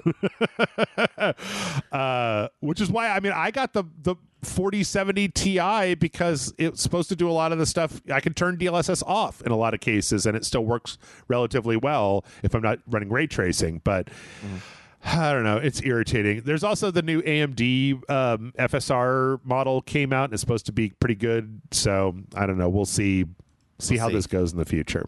Yeah. Or maybe we won't. Or maybe that 550 was just short term because a new this is a few tweets about upcoming tariffs from Daniel Ahmad on Twitter talking about how the tariffs will increase the price of various consumer electronics things. I thought this was really interesting because even though the tariffs have been put on hold for right now, a 20% tariff from China will impact game consoles, GPUs, laptops, all that different stuff. But then the one other one that I didn't know until I was looking at this is apparently the Mexican tariff. That's where most physical game discs are stamped right now. So unless that production moves domestic, it'll just raise the price. Because we were talking about this before we started, and we could definitely probably move that stuff internal, into a domestic manufacturer. But the question is, or we might see more games launched digitally. I mean, we already kind of see that as a trend where a game, if a game is small enough, you can launch your indie game on Steam for whenever and then do a limited run game thing. Or if you're, even Assassin's Creed is going to come out early before it comes out on a disc. None of that. So, I think there are obviously people who get discs and physical games, of course. But maybe this will be a push towards digital only. Towards digital. Yeah. Maybe we'll see at least an explicit push towards check out the PlayStation Store. no tax, no tariffs, or I don't know how. I think you're dead on. I don't think they'll move the manufacturing domestic. I think they'll just say physical video games are $85 and they're $70 on the PSN, right? Like that's. Oh, sorry guys, we can't do anything about it. That's the tariffs. We can't do it. Maybe not $15, but I can see. I thought I did the math on that, right? Right, where it's 25% on 70, right? Well, yeah, but I mean, we're talking about the actual physical printing of discs and booklets and game cases. Oh, right, before they mark it up for the end price, right? Yeah. But you could definitely see the video game industry slathering to get you to pay extra for physical, and then try to route you back to their system where they get to keep the large majority of the profits. So. I mean, if you think about the biggest games that most likely are gonna get printed anyway, if you I think you can put a lot of this in the $70 for a new game column. Mm-hmm. I think that ought to. I mean, I as a consumer, I would think that ought to cushion some of this, especially if you are talking about your yearly Maddens, or if you're talking about the new big Assassin's Creed, the blockbuster games, then maybe there's some cushion in there. But I think $70, I could see like a $75 if you get the disc or something, mm-hmm. as an upcharge. But I don't know that that's where the game industry wants to upcharge people at the moment. They want it in battle passes and DLC. Oh, we'll see. And then we've got a quick trio here of kind of game industry stuff. Rockstar has purchased Video Games Deluxe, which used to be known as Team Bondi, the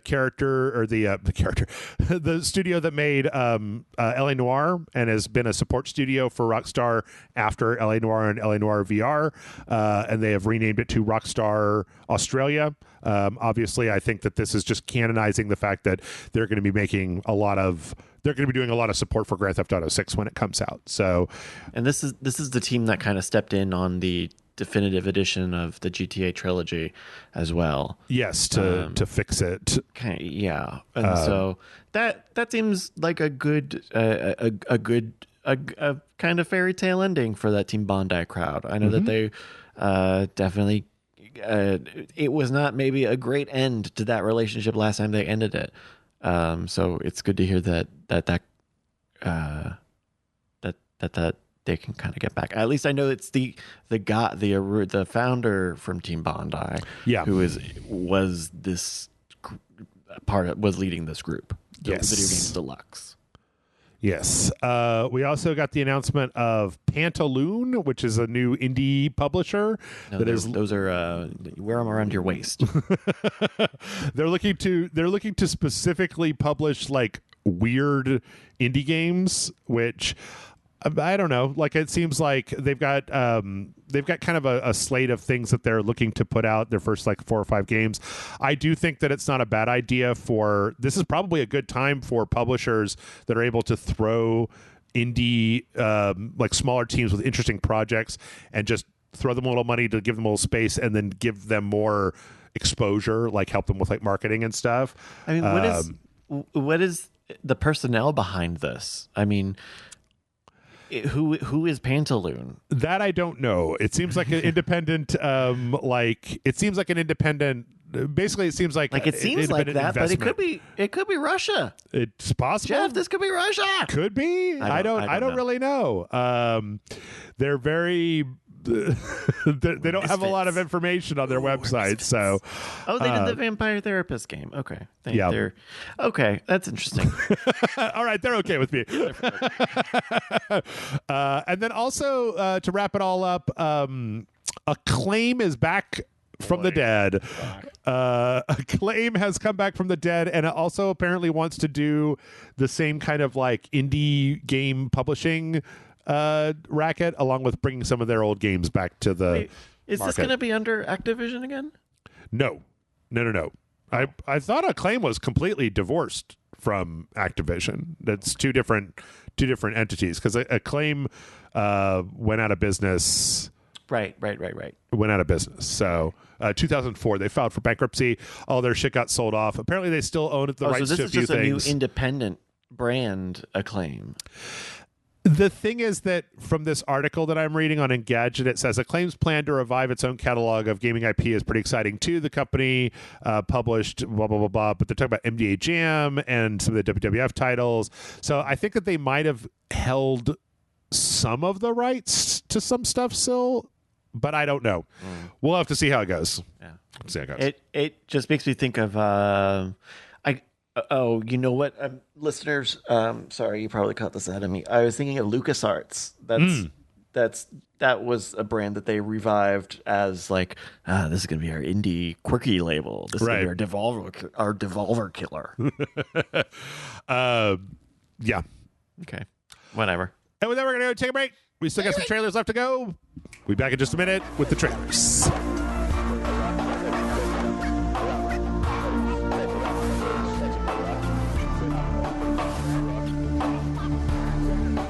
And we're back.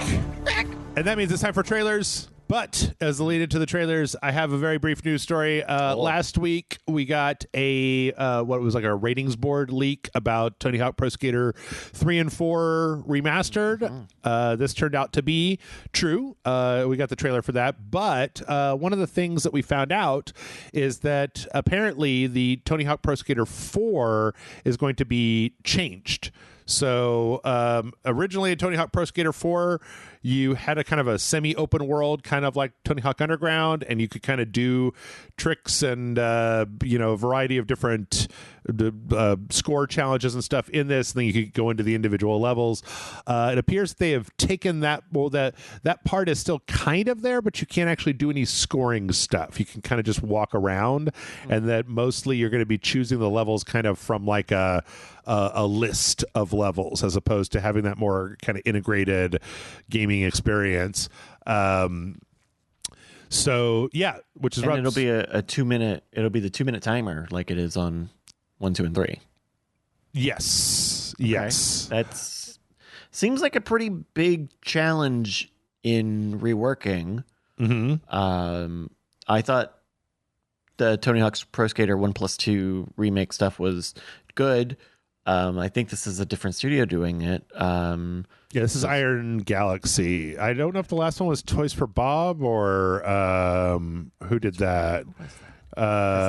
Toys for Bob did they did Spyro and Spyro. Yeah, let's see. It was Vicarious Visions. Oh yes, Vicarious. Oh, they didn't. Oh, yeah. Vicarious Visions. Yep. So yeah, but as I understand it, most of the people who would be playing Tony Hawk 3+4 would probably mostly be interested in Tony Hawk 3, because 4 wasn't a very well, apparently from what I read, wasn't a very well regarded entry into the series anyway. So people probably be more interested in 3. And yeah, we got the trailer for 3, which looks an awful lot like 1+2, where they've revamped all the levels. They've added in some new stuff. I'm sure there's been some changes to the music. That's always one of the bigger things, because they can't get all the licenses for fucking Offspring tracks from 2001. In the 1 and 2 game, they had a lot of the original soundtrack, and the new original soundtrack, the new tracks, were pretty good too. I thought. I mean, EA does a pretty good job of trying to get good music licensing, and hopefully they are able to deliver on this one too. Yeah. I mean, I think it looks like a fine remaster. Again, Iron Galaxy is doing it, and I'm not a big fan of their output, but I think that these remasters are a great way for a studio to kind of get a sure thing under their belt, because they're not held responsible for or I don't know, maybe they are. Iron Galaxy remade the fighting game, that bad fighting game, Killer Instinct. They were the ones who remade Killer Instinct at first. Yeah, and that seemed like it was that had some legs. Yep. Yeah. I don't know. I've never been the biggest Tony Hawk guy. Like, I think the games are fun, but I never. They were always just kind of like a fuck around for a little bit and then put them away. I was never like real deep into them, but I'm at least glad to see that, you know, you got some new version of these, especially when they keep talking about that skate game. It's just been on the horizon forever. So, yeah, this is cool. Yeah, looks all right. Looks pretty good. Speaking of throwback stuff, the Guard Crush games that did the Streets of Rage 4, the last Streets of Rage 4, as well as .emu that put out the Shredder's Revenge and the new Ninja Gaiden game they're making. They have a new original game called Absolum that they're making that appears to be a kind of run-based beat 'em up, set in their own kind of individual universe. It's sort of a fantasy take where there's like a giant, it's kind of like a big bad guy, and then you've got a series of different heroes that kind of come in. They put out a little animated trailer that's got a very, I don't know, it reminds me a lot of the Dead Cells promotional animation with these kind of really heavy lines and these very kind of stylized over the top characters. Sure.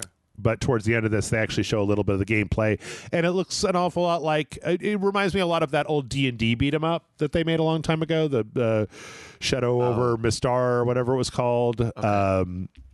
Where it's, you know, it's kind of it's obviously a beat 'em up and it's got combos and stuff like that, but it's kind of the third person, you know, from the side type of deal.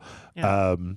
It looks nice. I mean, you know, the art's like, you can definitely tell it is that kind of River City style of beat 'em up, but with nice art, and like, you know, there's stuff going on in the background, and you got it seems fine. Like, I don't like beat 'em up games. I just don't like beat 'em up games. Oh, okay. But this looks nice. Yeah, I'm excited because I think that this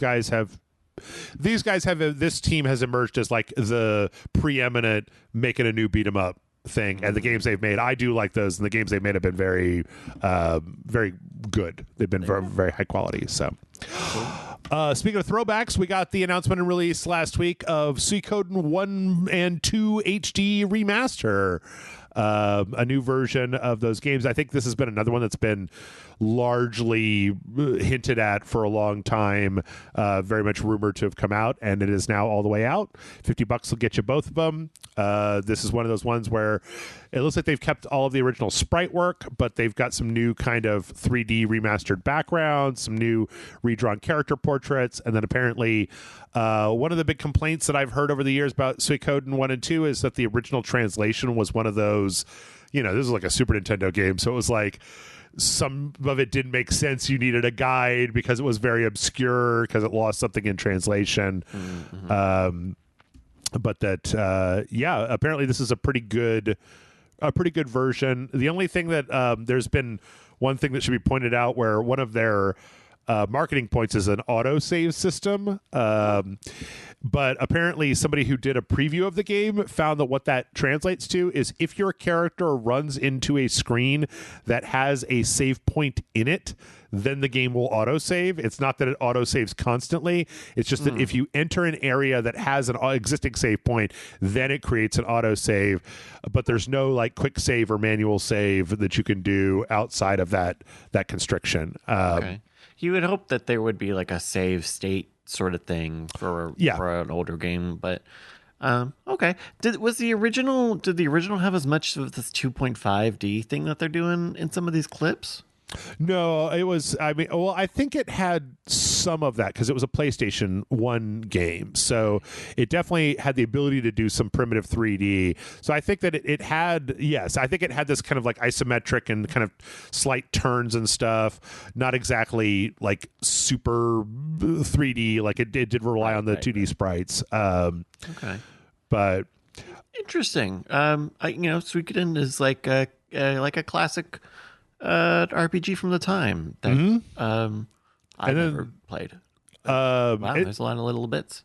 And then it's good because the Eiyuden Chronicles that came out last year apparently wasn't very good, which was supposed to be kind of the spiritual successor to Suikoden that was like kickstarted and stuff. So, but yeah, I mean, it's out now. It's got some stuff. Who knows if they'll change the save thing? But you know, one of the nice things about it is it has the ability to to speed up time in random battles. You could just auto battle and you can fast forward. Although one of the things I read about it said that when you fast forward the battle, it fast forwards the soundtrack as well. It's like you literally press fast forward on a recording of the thing, and it's like, oh, okay, all right, I guess. But whatever. Like, it's Konami. Look, it's not supposed to be good. It's Konami. Well, speaking of things that are Konami and aren't very good, the other thing was that there was supposed to be a brand new Suikoden game, and it looks great. And it's got a lot of the elements from the things, and it's also a gacha phone-only game called Suikoden Star Leap that came out, which... Maybe, you know what? I mean, it's a game that, like, famously, like, has a lot of ally characters that you can have in your party. That makes sense. It makes sense. It makes more sense than like making up people. I almost said girls because it's usually girls, but making up just random people. Yeah, like these are the guys in the game. At least you're making. Like, do you ever just think about how much money goes into making, not playing cards, just like little collectible cards that don't mean anything, don't do anything, and aren't even like valuable. No one even rates these fucking things. You just find them at Big Lots one day, and they... Like an artist got paid and they hunkered over a board, coloring and inking, and someone will like them, and people like Suikoden. Okay, that fine. Okay, that makes sense to it. I got you. The only thing they should do that for Chrono Cross. How about that? I'm listening to Chrono Cross lo-fi in my head while we're recording this. There you go. Thinking about it. But do it with Chrono Cross. That would work too. I'm with you where I actually think that the gacha mechanics, as long as they aren't like egregious, would be fine for a game that has this many characters. I also think, does it have gems? Does it have fucking energy timers? Let's start. Those are the real fucking questions, Konami. I don't think it's all the way out, so I'm not entirely sure. But there also is a part of Suikoden that is a base building mechanic, and so you can also see a cooldown. It's going to take 4 hours to build this thing in your base thing. To be honest, I would be more than willing to try this out on a console. I don't want to play a JRPG on my phone. It's not a JRPG. I don't want to. Well, whatever it is, I don't want to play anything on my phone. I want to. I bought thousands of dollars worth of OLED televisions and consoles and controllers. Look at that! It doesn't even look like Octopath Traveler. You could run that shit on your phone. I don't know. It's not even a question of whether I could run it on my phone. It's the fact that I don't want to run it on my phone. If I could play it on the PlayStation Portal, I would play it there. If I could play it on the PlayStation Portal, I would play it there. I just want a controller in my hands, and I don't want to have to... Right to Konami. Dear Konami. Let them know it doesn't have to be good. They know. It's Jeff again. I've got another request. You know that game that you made that no one's going to like anyway? Yeah. Well, look, this video that we're looking at is widescreen. I'm sure this will be on console, actually. Maybe. I mean, sometimes... plenty of these of course, if it's a free-to-play game, of course they'll put it on console. Yeah, I mean, you would think so, but then why isn't that Nier game on consoles? Why didn't they ever put that Nier gacha game out on like PC and consoles so I could actually play it as opposed to playing it on a phone? You can't, because you can't read the fucking future. Like, they just haven't done it yet. Why haven't they solved cancer yet? Yeah. No, they're getting to it. Okay. All right. I will maintain my angry face, and then when they get to it, it will turn to a happy face. They'll never get to that. Thinking of how those fucking the entire Nier franchise works. No, actually, that's going to be lost to the world, like those musicals. In 25 years, they'll put out the phone game on the PlayStation 12. Those amazing light novels that nobody read. Yep. Let's see from there. We got a bunch of anime stuff. We got a trailer for the Demon Slayer Kimetsu no Yaiba, the Hinokami Chronicles 2. The first one was basically everything, I think, up to the Mugen Train arc. And so this is the Entertainment District arc.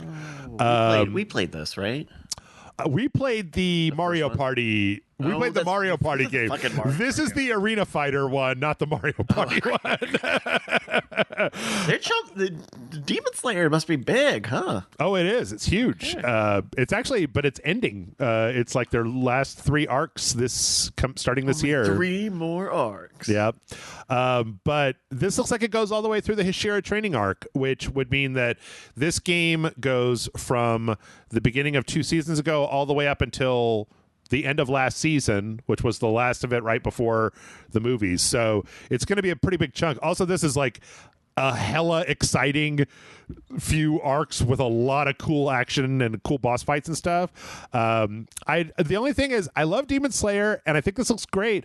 I've just never been interested in playing the exact story that I've already seen in an anime. Like I already know what happens in the story. So, and I would like to know how you think of what you feel about a game like this, because I think in general I don't want to play an anime, but if it was gamified like this, I think I would be a little more into it.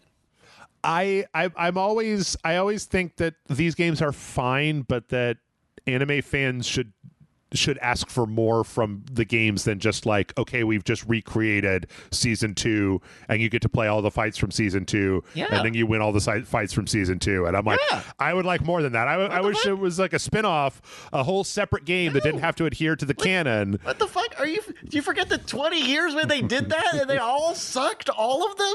Yeah. Just to, like, they figured it out with Dragon Ball Fighter Z. Like, just tell the story because people just want to beat the fuck out of Frieza.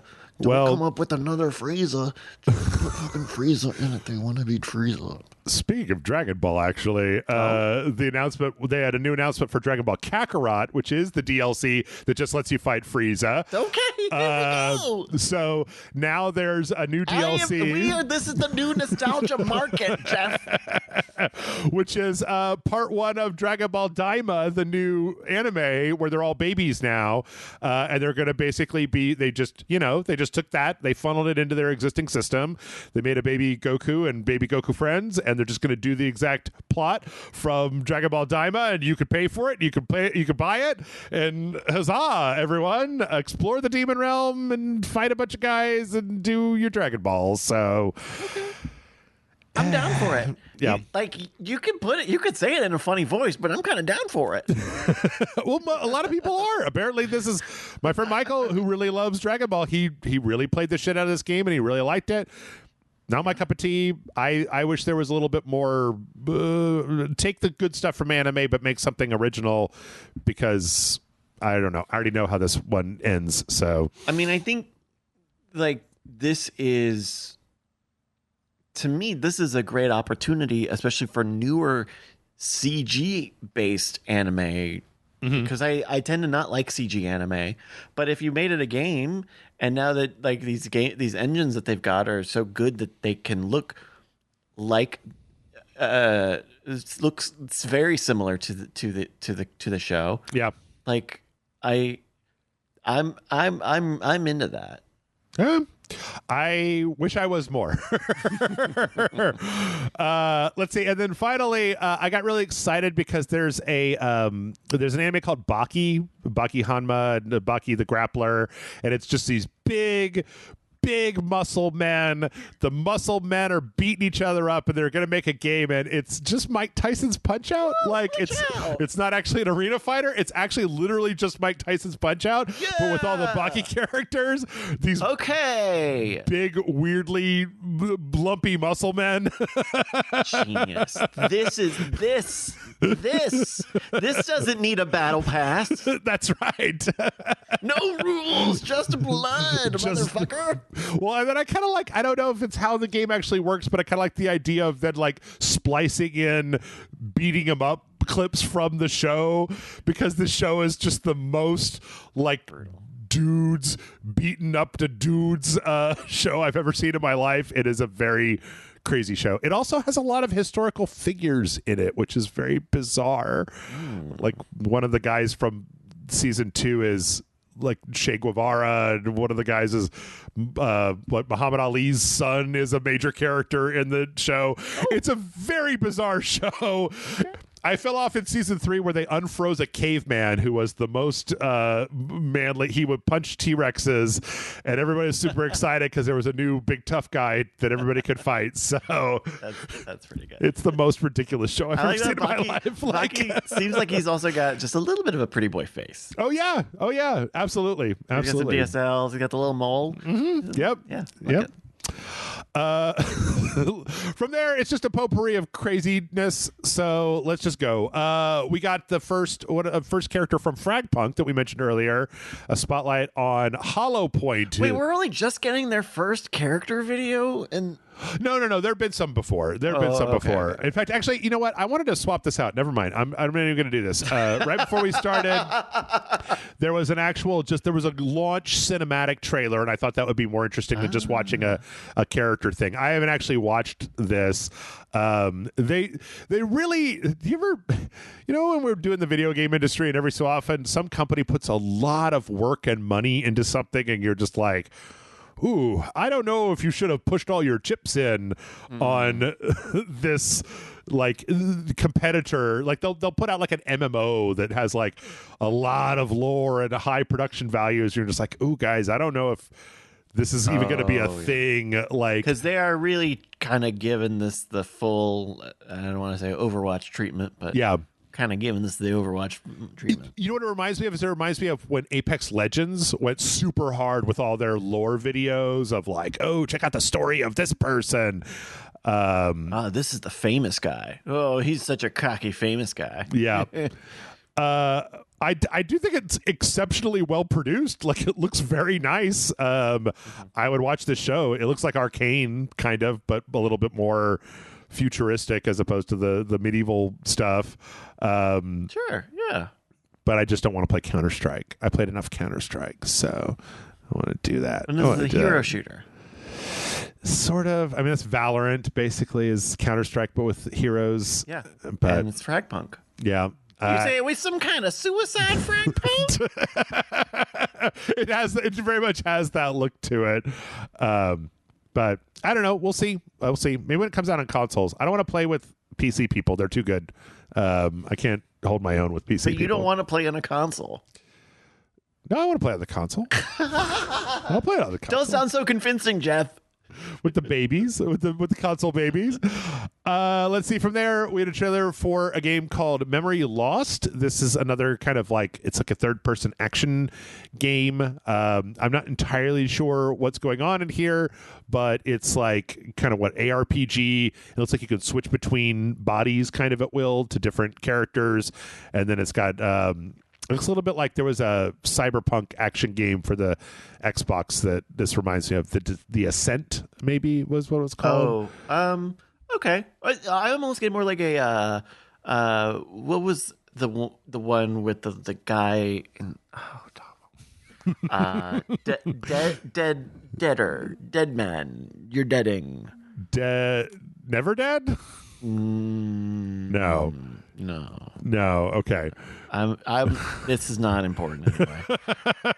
This looks fine. I don't know. It's a sci-fi twin stick shooter guy. Yeah. I mean, I do. When I think about it like that, I do kind of see that with this. I played the Ascent. The Ascent was a lot of like loot and damage sponging, where this almost feels a little more like twin stick, like skill based.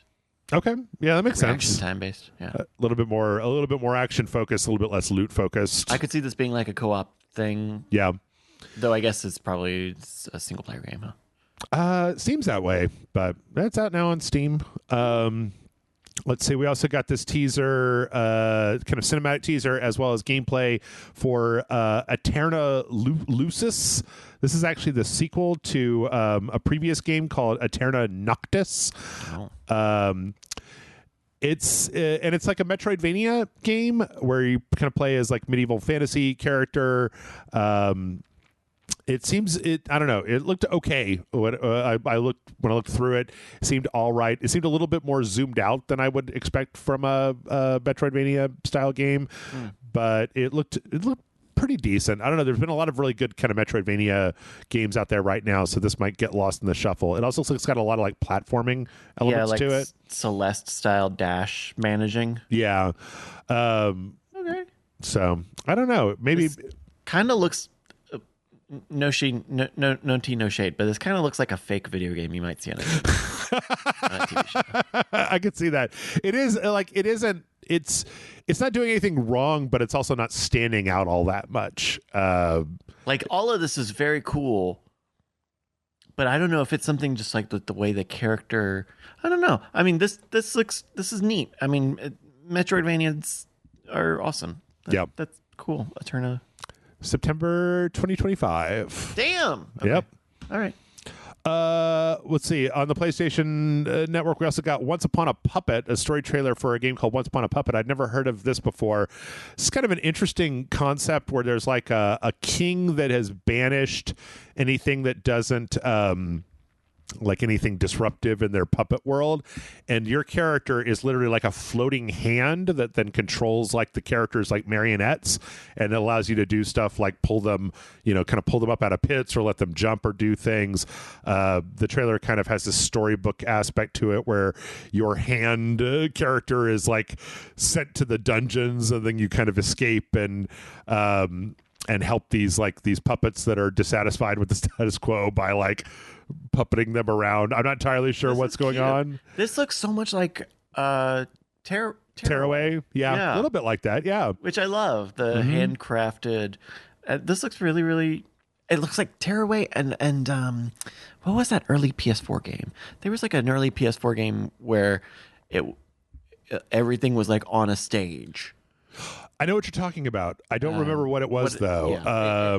I kind of see that. I mean, it's I really like that handcrafted style, and this one has kind of a very similar aesthetic to Tearaway, but we're seeing a lot even with that Sakaguchi game, the one that was a mobile game, where they handmade all of the backgrounds with like clay, and I mean I like handmade stuff. Couldn't figure this game out. It's okay. I can't. Yeah, the Google search is garbage now, and I don't know how to use it. So you should have tried to ask me to play artificial intelligence Gemini.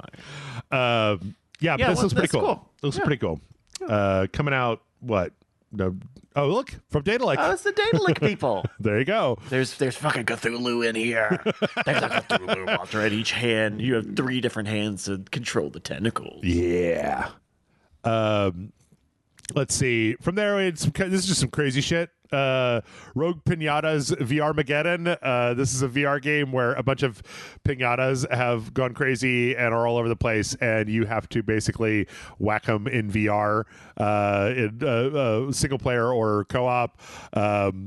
I mostly just brought this in because I like the concept is silly, and I can't believe that I haven't seen a whacking a pinata game in VR yet, because it seems like something that would be really fun to do. It mostly seems very basic. There's just like waves of various types of pinatas that you have to shoot and or bash with a stick. And then it's very bright and colorful. Also makes me wonder why nobody has brought back Viva Pinata yet. But and this looks good, not just because it's like a VR shooting gallery game, but it seems like it there was a very sexual joke on the screen. It has kind of this sense of like really just mowing through a lot of enemies at once, which is a really satisfying feeling if you can get that to translate. And also, hey, they're still making VR games. What VR systems is this for? That's a good question. I don't remember. Let's see if it says Steam VR and MetaQuest. Yeah, MetaQuest and Steam VR. So, yep, pretty cool. You can tell it was a slow trailer week because I've got Vacation Cafe Simulator. There's actually a bunch of other like weird indie game showcases that happened this week that I didn't really look at outside of the Nacon one. Everybody's got a showcase now.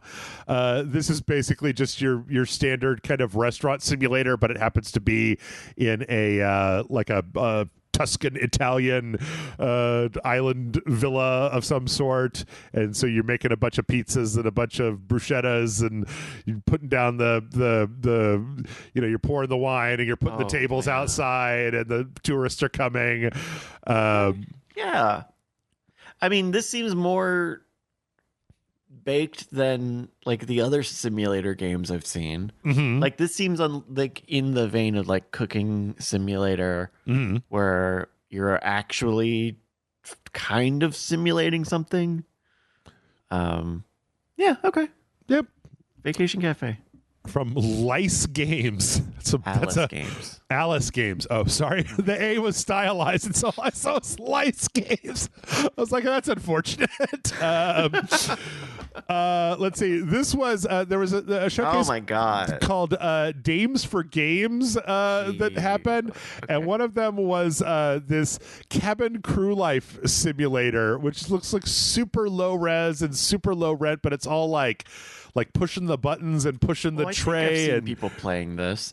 But then also they show these scenes of like the plane is on fire. There's a snake on the plane. Like everything is going wrong. And I'm like, well, I kind of like that. But then it's so low resolution and so it looks like the other simulator games. Yes. Yeah. I mean, that's if it works. I mean, if it works, don't fix it. If people will pay for cabin crew simulator, then just do it. I mean, look how fucking AI that asset of the woman that comes in at the end there.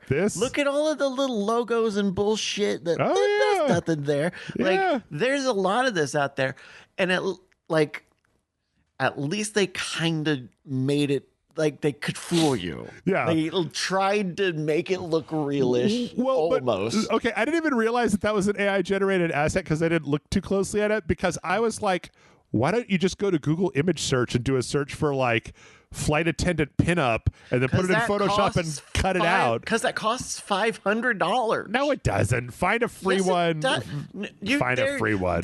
This is... No, but there's not... like the thing that you want is that it's not. I don't know. Oh, okay. I don't know. I've looked. Well, actually, okay. We were talking about like business and licensing here. I mean, I understand why people go with AI, because it can make the thing I need, and I don't. And everything else costs $500. Yeah. Yes. Yeah. You know. Compared to like going to Getty or going to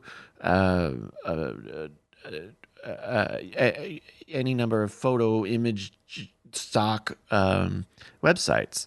I mean, the rest of the game is an asset flip. Yeah, why bother? Why bother with anything else? Like, we don't have the money to get a woman, to find a woman who takes money and then get an outfit, and the outfit's got to fit.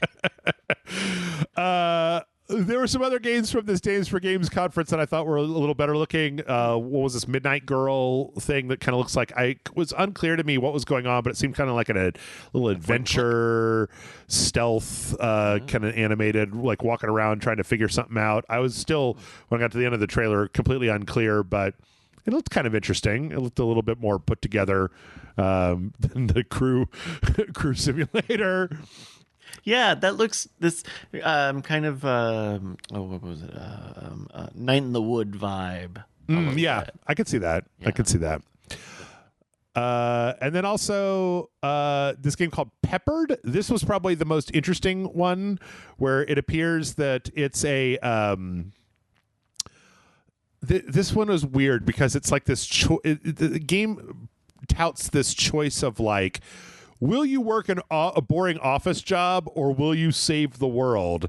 Like, which choice would you like to have? But then it's got all these like really interesting characters, and it's like some kind of 2D side scroller with like this pixel art and like demons and this giant evil and stuff. And it's called an existential platformer, and I don't know what that means, but I'm interested in finding out, because this is more interesting than I think a lot of the other stuff that I pulled for this week. So yeah, that looks really interesting. I want to know what the like work an office job as opposed to save the world. Why would you choose in a video game to work the office job? Be a real choice. What are you talking about? That's a good question. I don't know. My man's over here buys Stardew Valley and wonders why he can't reject the farm. I want to reject the farm. Where's the sell? But I'll just sell it to the Joja people. Yeah, I'll just sell it. What? Yeah, and retire. Who needs friends and a farm? Not me. Let's see. People living in the walls. Shut up. We also have The Way of the Tray. This is another kind of pixel art game, and it's all about being like a waiter at like an Oni cafe. Wait, what the fuck? Like this is how you pick up food onto your platter and then you take it to like kitsunes and So it's like a balance puzzle, like a Tetris style, like food drops and then you actually it goes on your tray. Yes. And the balancing looks really weird. Like I guess it looks weird like that, so you can cheese it and you can I guess get what the fuck. It doesn't seem it doesn't seem like the major. It seems like there's also just like a big kind of cafe management thing going on as well as you kind of like diner dash, yeah, or like the Dave the Diver sushi mini game where you're serving the customers and they're wanting stuff and you can buy upgrades and stuff. So they put one of sorry, I'm done talking about this game. I played one of these on Apple Arcade the other day, and because a lot of the Apple Arcade stuff has to be like new or it either has to be an old game that they're refreshing or it has to be a completely brand new idea. And so this was like a diner dash thing, but for a wedding. Like a wedding dress shop. What was it called? Let me see. Apple Arcade wedding.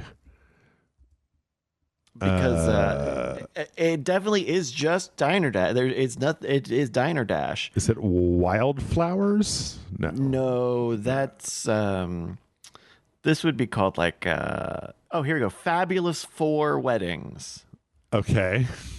And it's like a Diner Dash game from Game House. We all need our game time. Oh, okay. Okay. This is not. We've spent too much time on this. Okay. Diner Dash. Diner Dashes are good. I'm down for more Diner Dashes. Let's do it. And then the tray thing, that seems fine. Yeah. Just seems like a little mini game. Let's see.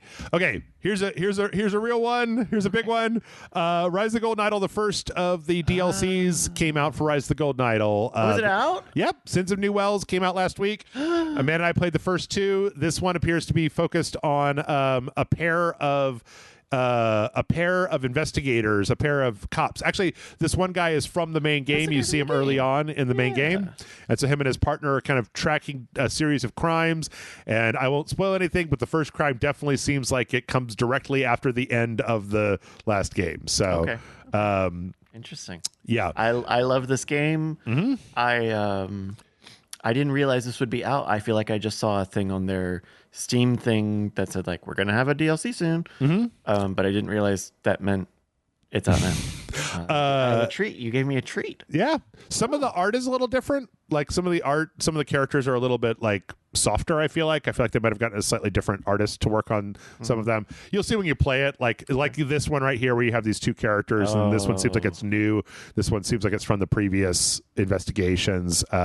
Which part of this is just because of the trailer. This trailer is a little blurry too. The other thing I really appreciate about this trailer is I've done some of these, and I really like the fact that they put a bunch of they've remixed a bunch of the stuff in the trailers, so that if you were to pay attention to these trailers, you're not actually getting solutions that work in the game. Good. Yeah. Very good. Yeah, gosh, the Rise of the Golden Idol is very good. I really liked it. You know they rate those things in Estonian? Yeah, I did know that. Yeah.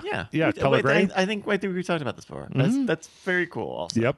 That's just and then our last trailer this week is a game called Hordes of Fate. So there were a couple games called Hand of Fate. I don't know if you've ever played those, but they were like a game where you were playing like a virtual like a card game, like with a shady D&D character or a DM.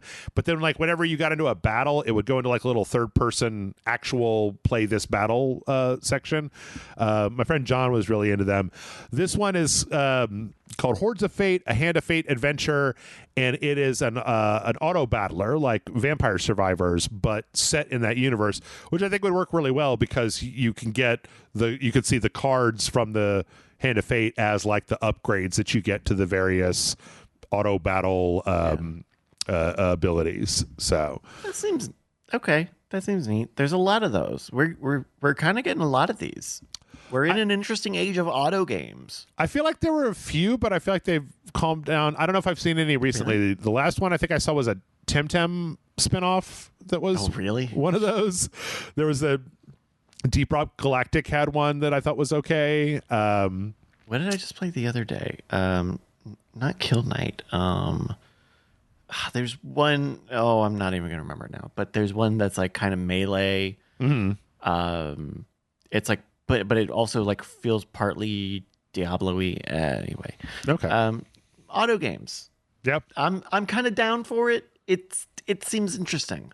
Yep, I like it. I like it as a genre. It's interesting sometimes when somebody just farts out a game that ends up being so successful that like, well, Vampire Survivors is not exactly like, it's a basic game, but it was made cleverly. It was made cleverly in a way that makes it addictive to play and fun. So you're going to be forgiven for this. Okay. One day you will be forgiven for what you've said. Okay. All right.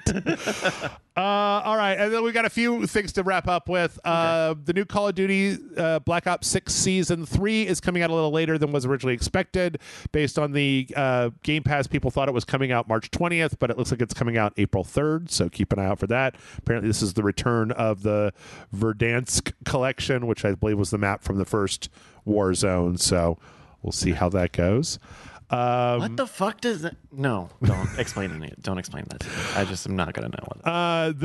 I'm saying this because the day that this comes out should be the day after this comes out should be March 10th, this Monday, which is Mario Day. There's a bunch of discounts if you want to get Super Mario Wonder, Odyssey, Mario Kart 8. A lot of these are basically down from $60 because Nintendo doesn't actually discount their games all that much, but a lot of these Mario games are $40 a pop, and there's a bunch of really good stuff in here in case you don't already have that and are looking for something to play. So just a heads up. Yeah. Super Mario Odyssey, still highly recommended. That game is still worth $40. Mario 3D World and Bowser's Fury to me was a really good one. Really good one. So let's see. March 28th, we found out is going to be the official early access release date for Inzoi, the Sims competitor that some people are really, really hyped for. Bryce, I'm assuming. Sorry, you could. I wish I had a more visible thing I could have done instead of the world's largest eye roll. Yes, it was pretty big. Not an Inzoi fan, I take it. It's just between what was they just had the 2K one that they just killed. Like this is nothing. This is nothing to me. I look at this. This looks like nothing to me. I'm having a Westworld moment. It doesn't look like anything at all to me. Inzoi. Oh, that's like, what the fuck is that? That's nothing. That's nothing. I just want there to be a legitimate competitor to The Sims because The Sims is fucking ridiculous. Like it's a $70 game with like $3,000 worth of DLCs. Incorrect. That game is free. Or okay, the game is free with $3,000 worth of DLC. Yeah, but. They made a game so good they could support it instead of making Sims 5 for like 15 fucking years. I applaud them. I applaud them for like it's stupid, but I think it is way better that they've settled into something that really works with Sims 4 and are not in a hurry to fucking invalidate all of these purchases. Like, I think it's a good thing. I think it's a good thing instead of trying to make The Sims annually and then redo all of these big and little kits again, right? Because we know that a Sims game like has expansions and has like that is at least a kind of classic trend that they've held on to. No, I don't. I don't want them to do that. I just want them to. I want them to, as time goes on, to lower the prices on the DLC and then put them into like larger, more affordable packs than having every single one of them be an individual bespoke DLC. I'm just not a fan of any game that any game that has that Steam DLC page where it has the price of all the DLC and it's like a gajillion dollars. I just do not like that model. That is just not they my. Made it. I mean, what are you talking about? Yeah, there's a buy all button. If I want to play the game, I don't want to play the game piecemeal. I want to play the entire game with all the expansions, and I don't want to have to pay $1,419 for all the expansions. I'd be more than willing to pay a subscription for give me all the things, and I'll pay you $15 a month. I'd be more than willing to buy the complete edition for $100, but I'll be damned if I ever want to think about playing a half finished game if I'm not willing to spend $1,400 on DLC. But that's just me, and so I don't play The Sims 4. I don't play it. But I think you know that you're being a little disingenuous here. I mean, you don't need the Sims 4 Goth galore kit. You don't need the Sims 4 perfect patio stuff. Like, yes, there's a button that says buy all, and that was the fucking 7th thing you had to scroll to under, like, here's the game for fucking free. Like, but I paid $60 for this game because it was not free when it came out. I already bought The Sims 4. Scroll up. When was the release date on this MFR? 2014. Yeah. 10 years ago. Yeah. Sure. Yep. Let it go. Nope. Will not. Will not. I want somebody to come in and make this shit more reasonable. I don't care how it's reasonable, but I don't think that I want a complete game, and I don't want to have to piecemeal buy the individual components of the game. I just want all of it. Like, I want to be able to pay, and I want to get all of it, and I don't want it to be the cost of, like, what I'm saying 4 consoles. So, okay, like, I'm not going to get angry anymore because it just took me until this point to realize that Electronic Arts doesn't fucking care about you anyway. That's true. But what is the Sims fans in your audience, or if they're not aware, are aware that these different packs and kits have different tiers, and they are of different levels of heft. So you do have some that are major mechanics in the game, and those, I think some of them are ancillary, but it definitely is like a weird modular thing of like businesses and hobbies expansion pack. Like, that's a fucking weird $40. What is that? I don't know, but it's probably something kind of substantive. But they've also released a lot of these little $5, $10 stuff packs that are just extra new things that are just another fancy way to make your thing look, because there are a lot of people who get really into this. I mean, this is EA reacting to their community in a completely symbiotic way. I mean, I understand what you're saying, but I also don't think you're going to get anything out of the Sims 4 Dessert Luxe kit.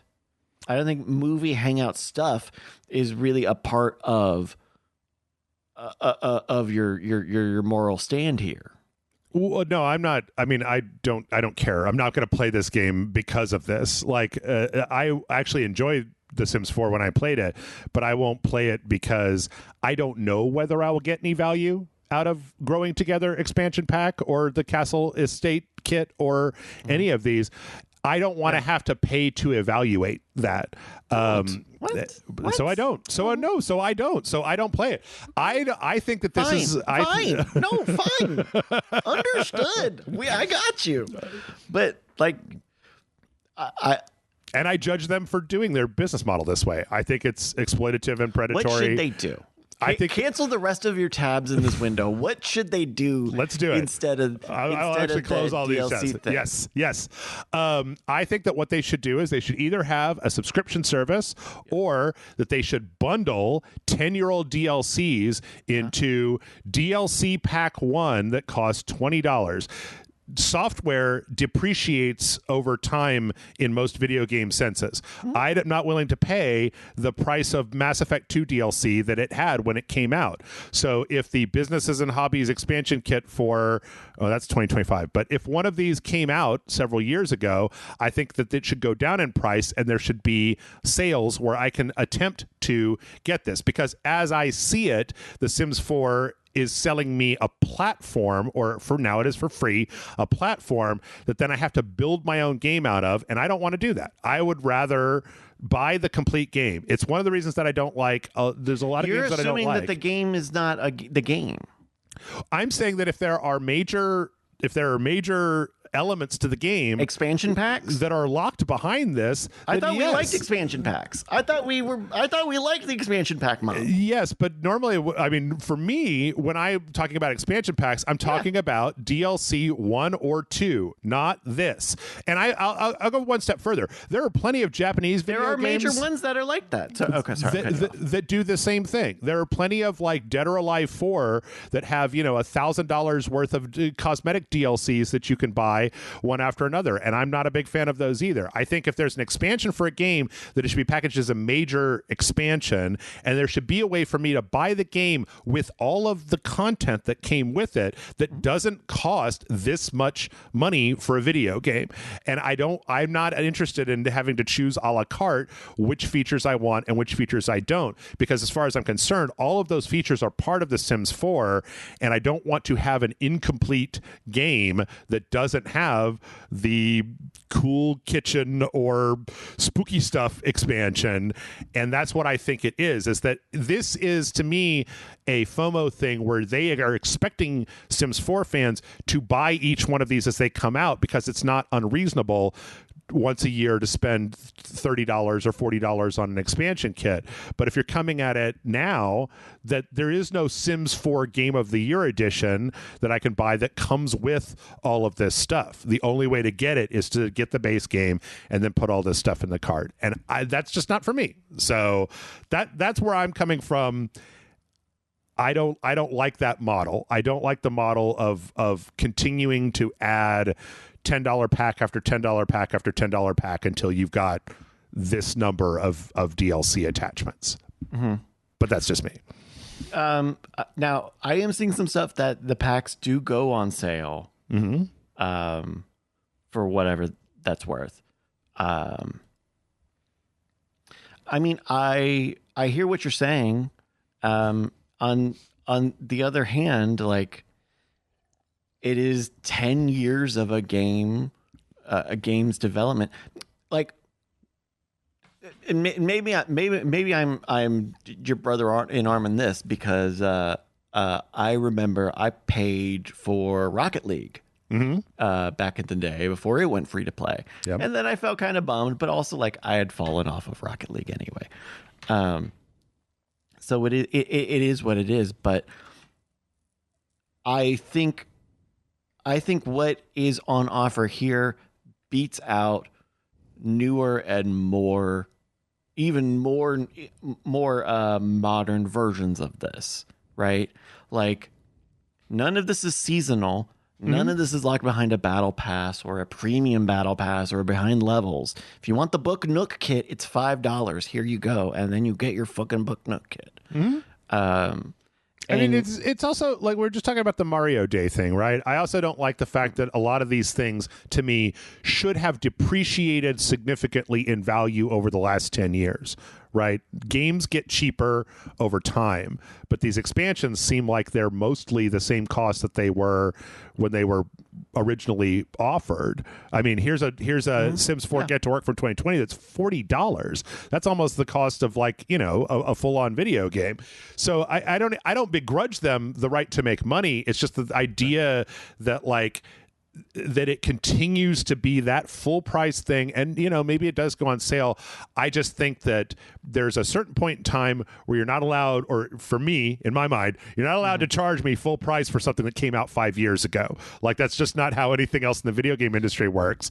And the fact that they've set up this kind of system where it's free and then you bracket on the bonuses, that's fine. If I could add all of the bonuses for up to, I don't know, maybe even $300 is fine to me. If there was a season 1, season 2, season 3, season 4 pack, like, or something. I mean, but this is just a lot. It's just a lot to me. I mean, I understand that, but I think that, like, the modularity is part and parcel with this. Yeah. Like, yes, you are supposed to decide if you want to have a summer camp part of your video game. Yep. You actually are supposed to decide that.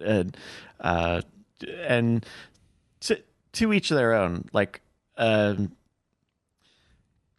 think I mean, I spent a good amount of time playing The Sims 4, and I don't believe I bought or got any expansion packs at all. I mean, it's still a full game in there. Like it's not for nothing. But I don't know. I respect, to me, like to me this reminds me of DJ Max Respect, which is the rhythm game from the old PlayStation Portable era, but they've gone and made this game DJ Max Respect, and it's got all of the music from the first two games, the old first two games, plus a whole game's worth of new original music. Yep. And then you can get all of basically all of the different DJ Max games that they've made in between then as DLC purchases that you add to your library. And I haven't bought any of them, despite the fact that I know that there are multiples that I would like to listen to. Yep. And I like that I have that option. And that it seems like they're supporting this game that doesn't have a live service, just kind of has matchmaking, I guess, head-to-head multiplayer, but otherwise is like hasn't been fucked up. They didn't fuck this up. Like, I get what you're saying, but on the other hand, they didn't do any of that shit and fuck this up. For Sims 4. For The Sims 4. I mean, I don't know. I've read a lot of stuff over the years. I mean, yeah, about the stuff that was in Sims 3 that hasn't come over, that people have been asking for a long time. Sure.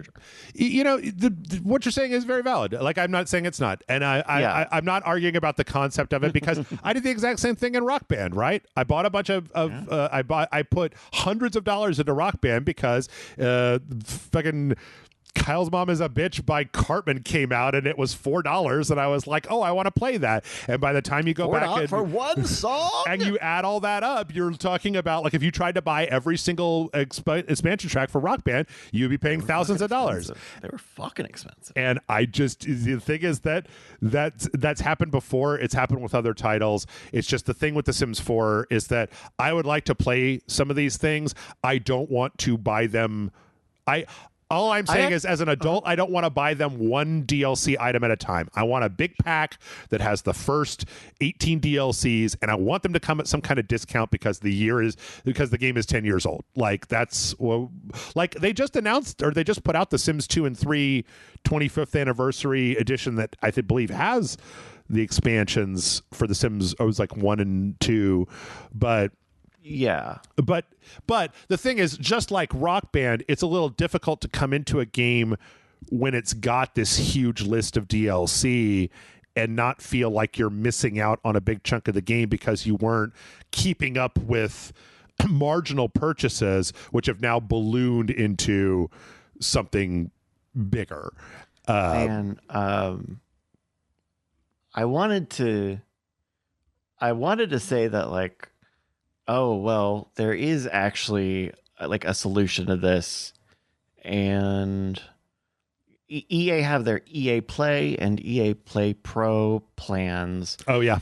And they give you some stuff. They give you some. I know. I'm an EA Pro subscriber. They give you like one expansion pack, one stuff pack, and then coupons to buy the rest, which is really, really weird.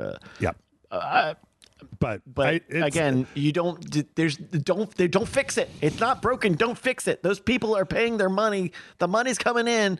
And I'm just doing a voice, Jeff. I'm just doing a voice. No, I understand. I understand. What I and to go back all the way to the beginning is that all I want is competitors for The Sims that makes EA have to work a little bit harder and be a little bit more generous over time. That I don't want there to be just this one Sims game. I want there to be other games that have their own pluses or minuses, and maybe they work and maybe they don't. But I think it's better. Like, video game publishers don't tend to give the public really good deals out of the kindness of their hearts. They tend to do so because there's a competitor nipping at their heels. So if Inzoi is able to come in and make them a little bit more generous. I guess that's what I would like to see. But I guess I just also have a hard time thinking that like The Sims, but in Unreal Engine 5 is going to be the answer. Like, I don't know. It's going to be Fortnite, bitch. It's going to be Fortnite. The Sims, but Fortnite. I would play Fortnite. I would play Fortnite Sims. I'm going to say right now, I'd play Fortnite Sims. You get oh my God, Belagoth has amazing aim. You get Master Chief and fucking that banana guy in a room together and see what happens. Okay, with that, all other stories are canceled. We're done for the week. We're already over time. Bryce, tell the fine people at home where they can find you when you're not over here helping me go through these news. Starting on Thursday, Marbles is back. Marbles.win is the website for all the information. Twitch.tv/Brycast. BRYCAS is where you can watch it live every Thursday evening. We're back with a new season of the greatest chat-based marble racing virtual league, custom based on marbles on stream in the entire world. Check it out. Yeah. That's on Thursdays. Thank you. Bryce played me some of his sounds. We got the sounds on lock. It's a new laugh record. Wow. Yeah. Also, Jeff and I are cooking up a thing, and that's all I'm going to say about it is we're cooking up a thing. Yeah, you get ready for the thing. Get ready for it. Brace yourself. Also, hey, just because I got to mention it, patreon.com/RageSelect. It takes an awful lot of time to get all this stuff together. So if you listen to the podcast, you like the podcast, you got to the very end, maybe consider going over there. You get bonus videos, Discord access, as well as the nice fuzzy feeling inside that you've kept RageSelect alive. So that's it. That's another podcast. Woo. I'm going to go play The Sims 4. I don't know about you. I'm going to go play The Sims 4.